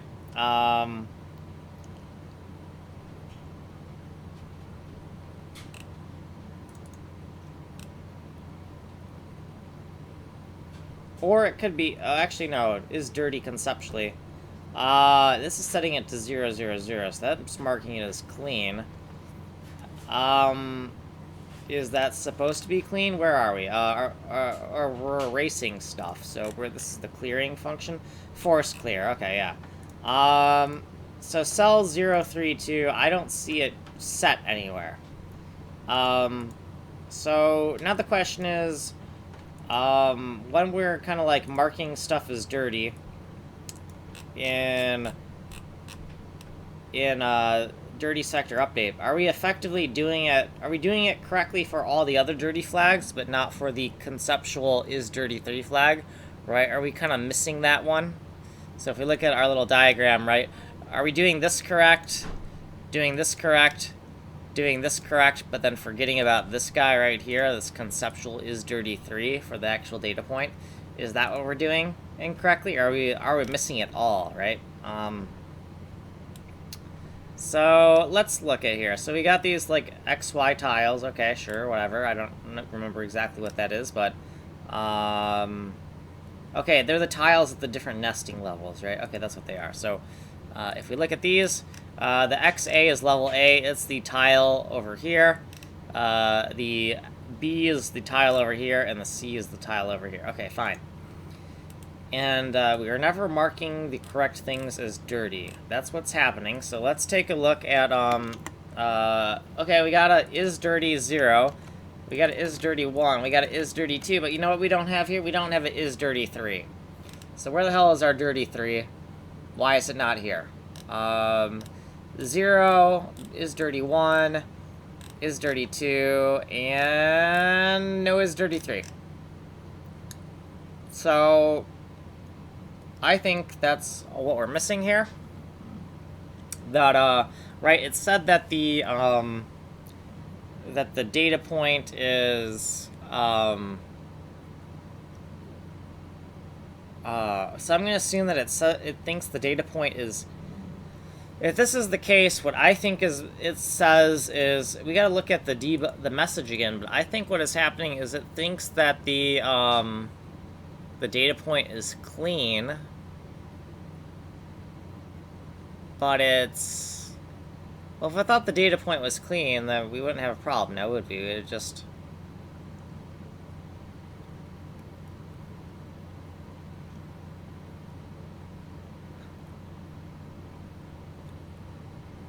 huh.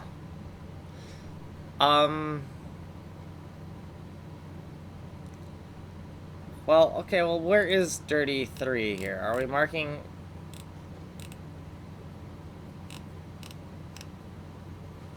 It seems to me that we're not marking the last cell 032, that we're not marking... Right, we're not marking this as dirty. That's what it looks like.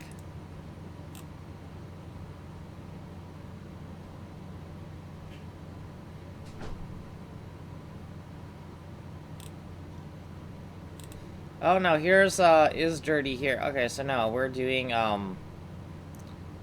all right here. So is dirty 3, right? So we even made the time to be like, conceptually, here's our is dirty 3. So what's up with the other stuff up here? Like, why are we missing yeah, I don't know. So it seems that we've set the dirty flags correctly here.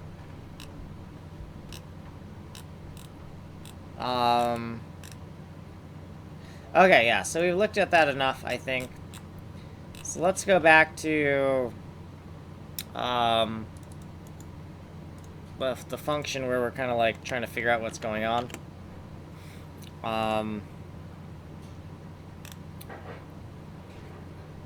So we noticed that it seems to be a single pixel. It's dirty, but it's outside the dirty rectangle.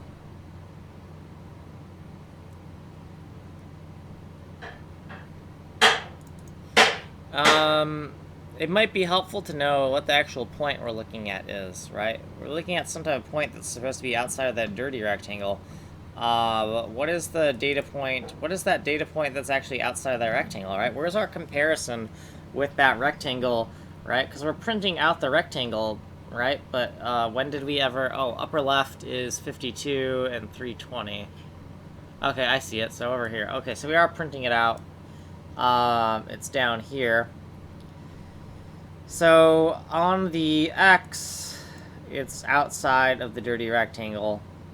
But on the Y, it's actually inside, right? It's inside, and that's actually where we would expect the dirty rectangle, right? Because this is the second data point we've set, and because it's the second data point we've set, we would expect that the data point would lie directly on the edge of the dirty rectangles. So it seems that the expansion of the dirty rectangular region on the X is incorrect, whereas on the Y it is correct. Either that or the calculation of Vx is incorrect.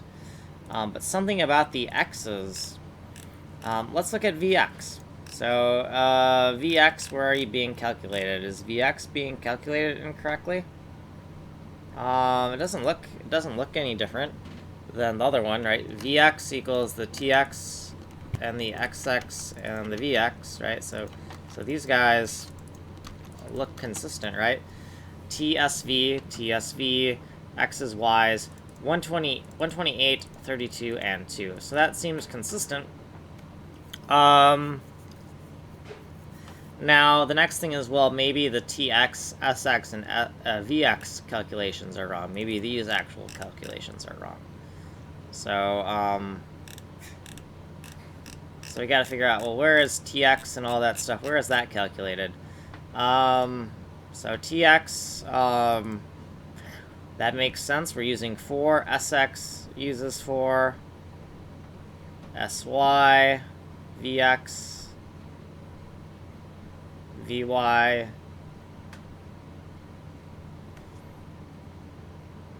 I mean, that looks good to me as well. TSV, TS and V, XY, XY, XY. Yeah, that looks correct. Right, we have these variables. They're correct as well. Well, I mean, if the expansion of this dirty rectangle is incorrect, it would be in the, that would still bring us back to the original function, the dirty sector update, right?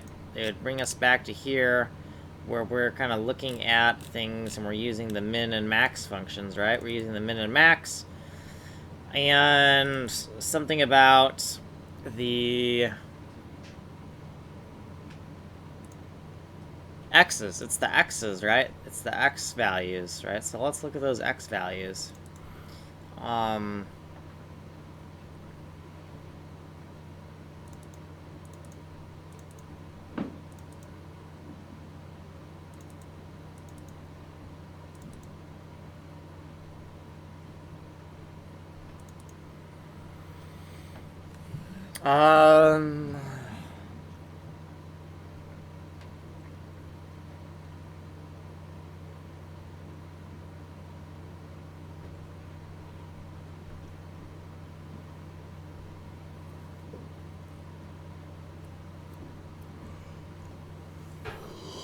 I mean, nothing odd looks here. Well, hold on.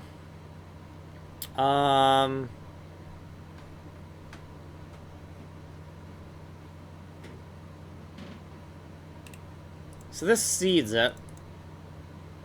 And if it's valid, we're going to expand it, right?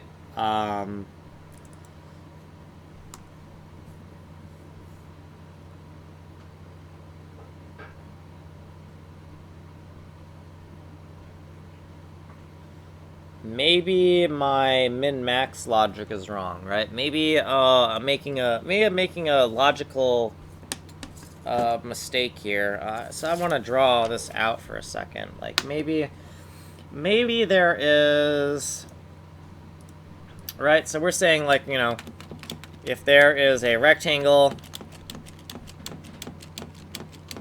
so let's say this, and let's say that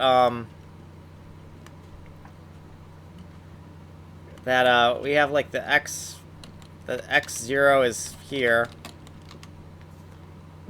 right? And let's say that x1 is here. Does this min-max logic work out correctly, or are we kind of like screwing stuff up?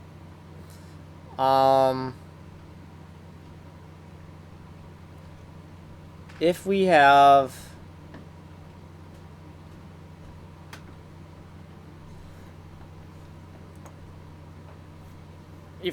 a new point that is 5, right? So if this is a new point, so x new, we'll call it x new, xn, and we do this min-max stuff.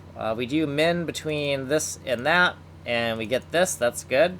We do the max between this and that's good, right? Now, what happens if the xn value is over here? Okay, well, we do the min between this value and that value, and this bound is going to expand, and that's good. We do the max between this and that, and it does nothing, and that's fine. Okay? And if we do the same thing over here, right, if the xn is over here, then we do the min with this and that, and the min doesn't change because this is already the min, that's fine. We do the max with this and that, and the max now ends up being this, and so the bound on the right side expands. So that's actually correct, right? That's what we want. So it seems to me like the dirty rectangular regions are but if the dirty flags weren't set properly,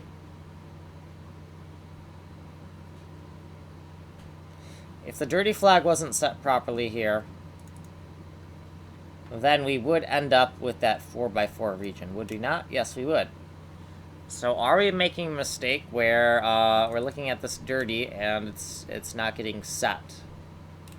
So this dirty flag, greater than or equal to 1, less than or equal to 0.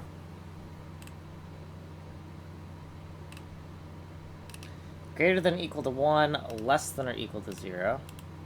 Greater than or equal to 1, less than or equal to 0. But that's what would do it. That would do it if these aren't getting set. But I thought we were setting them, right? Because if we look at because I thought we set them all, right? Before we leave here, I thought we were setting them.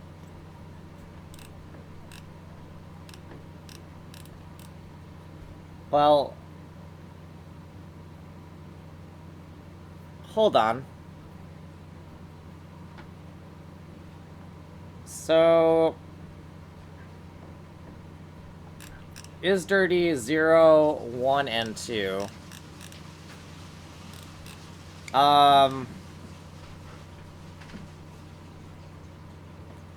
Is that correct? So is dirty 0 would be the outermost scope here. And, that's saying that this rectangle here is valid, right? And then is dirty 1 is saying that this rectangle is valid. And then is dirty 2 is saying that this rectangle is valid. So is dirty 2, rec 032, that's fine. So is dirty 2. Do these flags, are these macros correct? So is dirty 0 equals the 0, the dirty 1, the dirty 2, right? So I think we're looking those up correctly. That's fine. But are we setting them correctly? Where are we setting them? Are we setting them? Because if we're not setting them, then we would be, it'd be like a dirty data point inside of, I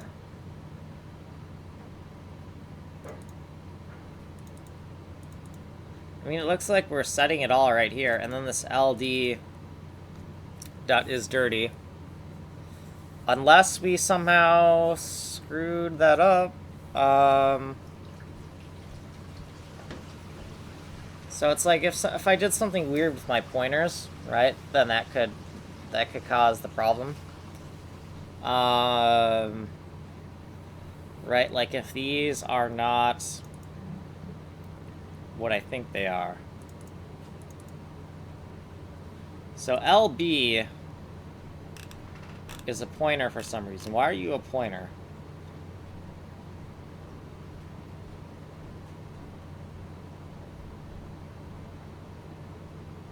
You find LB as cell 512, and cell 512 is a pointer. If it's a pointer, that shouldn't be a problem. But you know what would be a problem? If there's anything that's created on the stack, if we accidentally created something on the stack and we're manipulating it, and then it's not persisting, that would be a problem. But I don't really know here.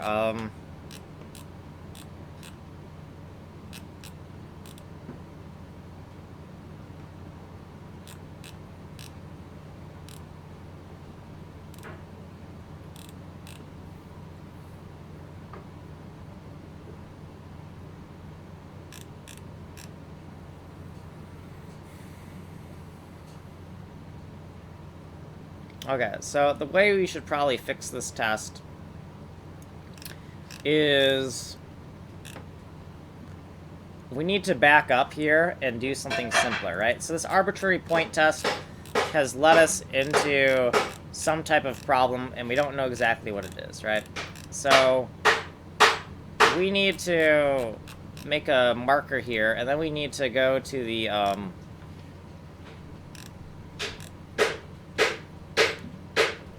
in our clear function, we have a... So after we do, like, our dirty sector ask function here, we have a function that's supposed to, like, clean out the, would that be a problem? What if we didn't properly clean it out, right? Don't we have, like, a clear function? What if our clear function isn't working correctly? So, if the clear function isn't working correctly, that could also create problems, right? So, clear rect. What? It's not being called anywhere? You're kidding me. No, it is. It's just, called CR. What? That's just referencing itself, though.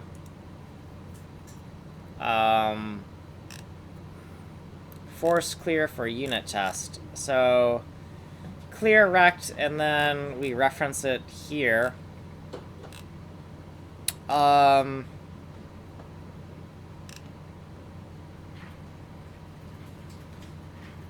So there's the possibility that, I mean, this looks like it's working correctly, right?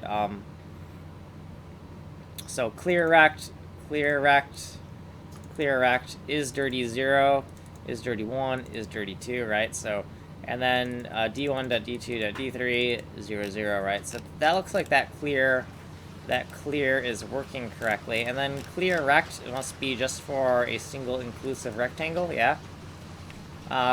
Clear rect dot, oh, got ya. So it's a clear rect, but it doesn't actually clear the rectangle, it just sets trap values. I could see that being a problem. What if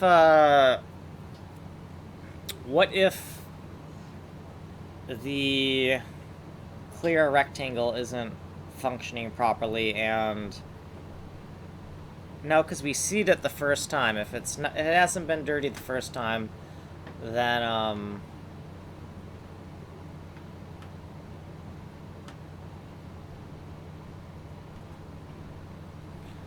well, hold on. So this dirty flag is going to be used for this entire rectangle.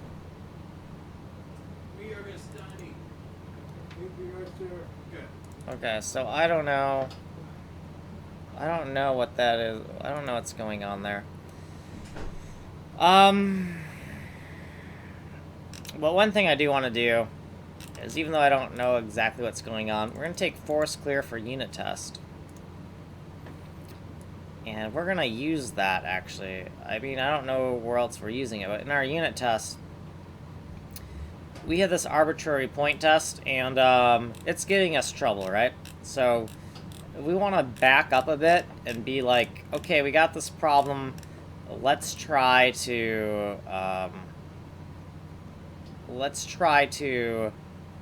do something simpler, right? Like, something's going wrong with that.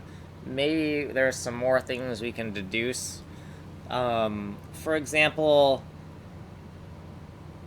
the dirty rectangle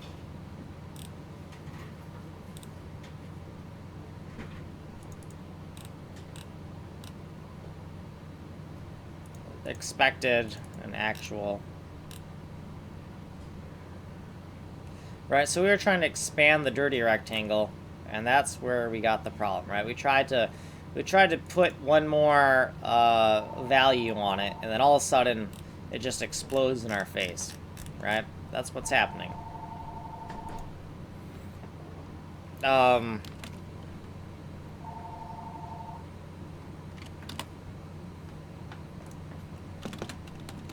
So, clear before running.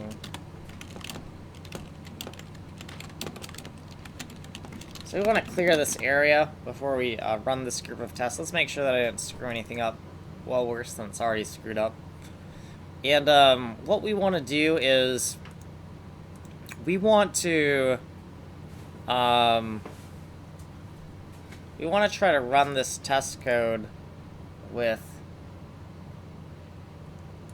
try to run this test code with values that are less arbitrary, right? We kind of like, or just like pull some numbers out of a hat and try to run this test and see what happens. What we really should do now is we should try an exact diagonal that is at the origin, right? Because then we're going to eliminate transposition errors, and we're going to eliminate local offset errors, right? And so if we can get that to work, then we'll take something and we'll make it, instead of diagonal, completely diagonal, we'll make it a slight, something that's not a 45-degree angle between the 2 points, and we'll test that.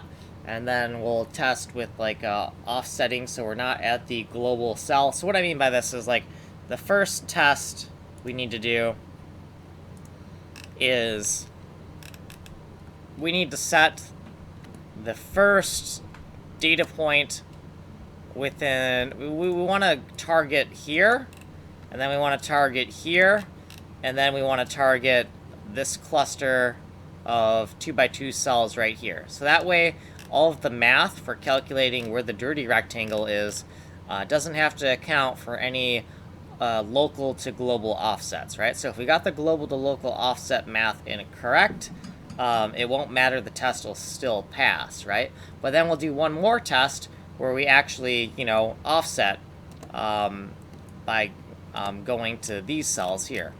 But the first test we want to do is we want to set a data point here to here to right here.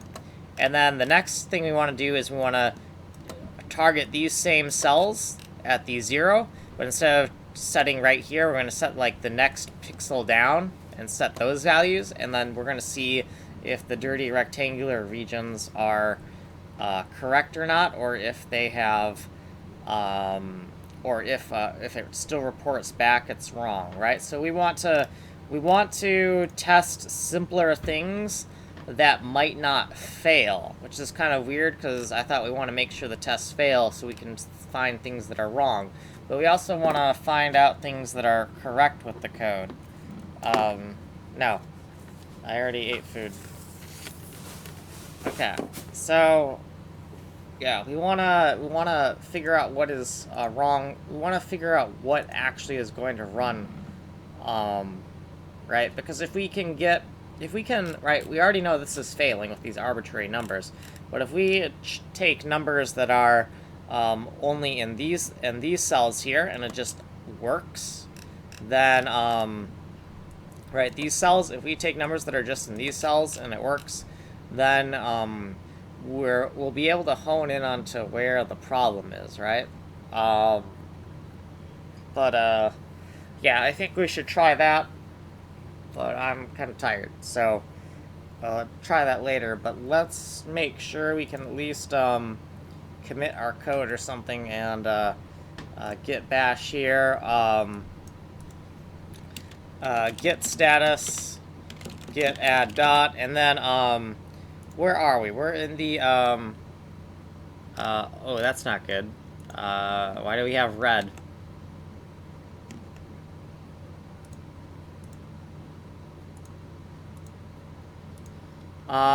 So I don't know why that was, and I hate it when I do that. So the file had been changed, and now I don't know if that was what happened there. Looping smoke test, arbitrary point test. Okay, so that looks fine there. Let's run it, make sure that we don't have any syntax errors to see, just be paranoid that we didn't accidentally change anything. Anytime, right, you never want to leave your editor in an unsaved state, right?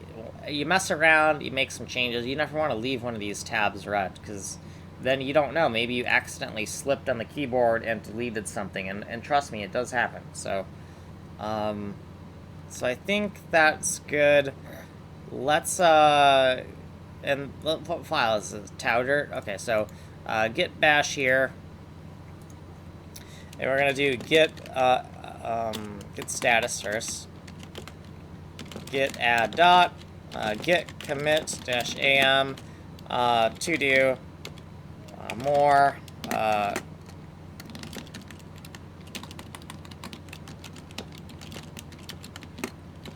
Okay.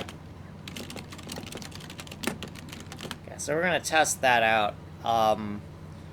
But I'm kind of tired, so I don't know. We'll try to do this tomorrow, I guess. But yeah. Okay, so I'm out of here. Okay, bye-bye.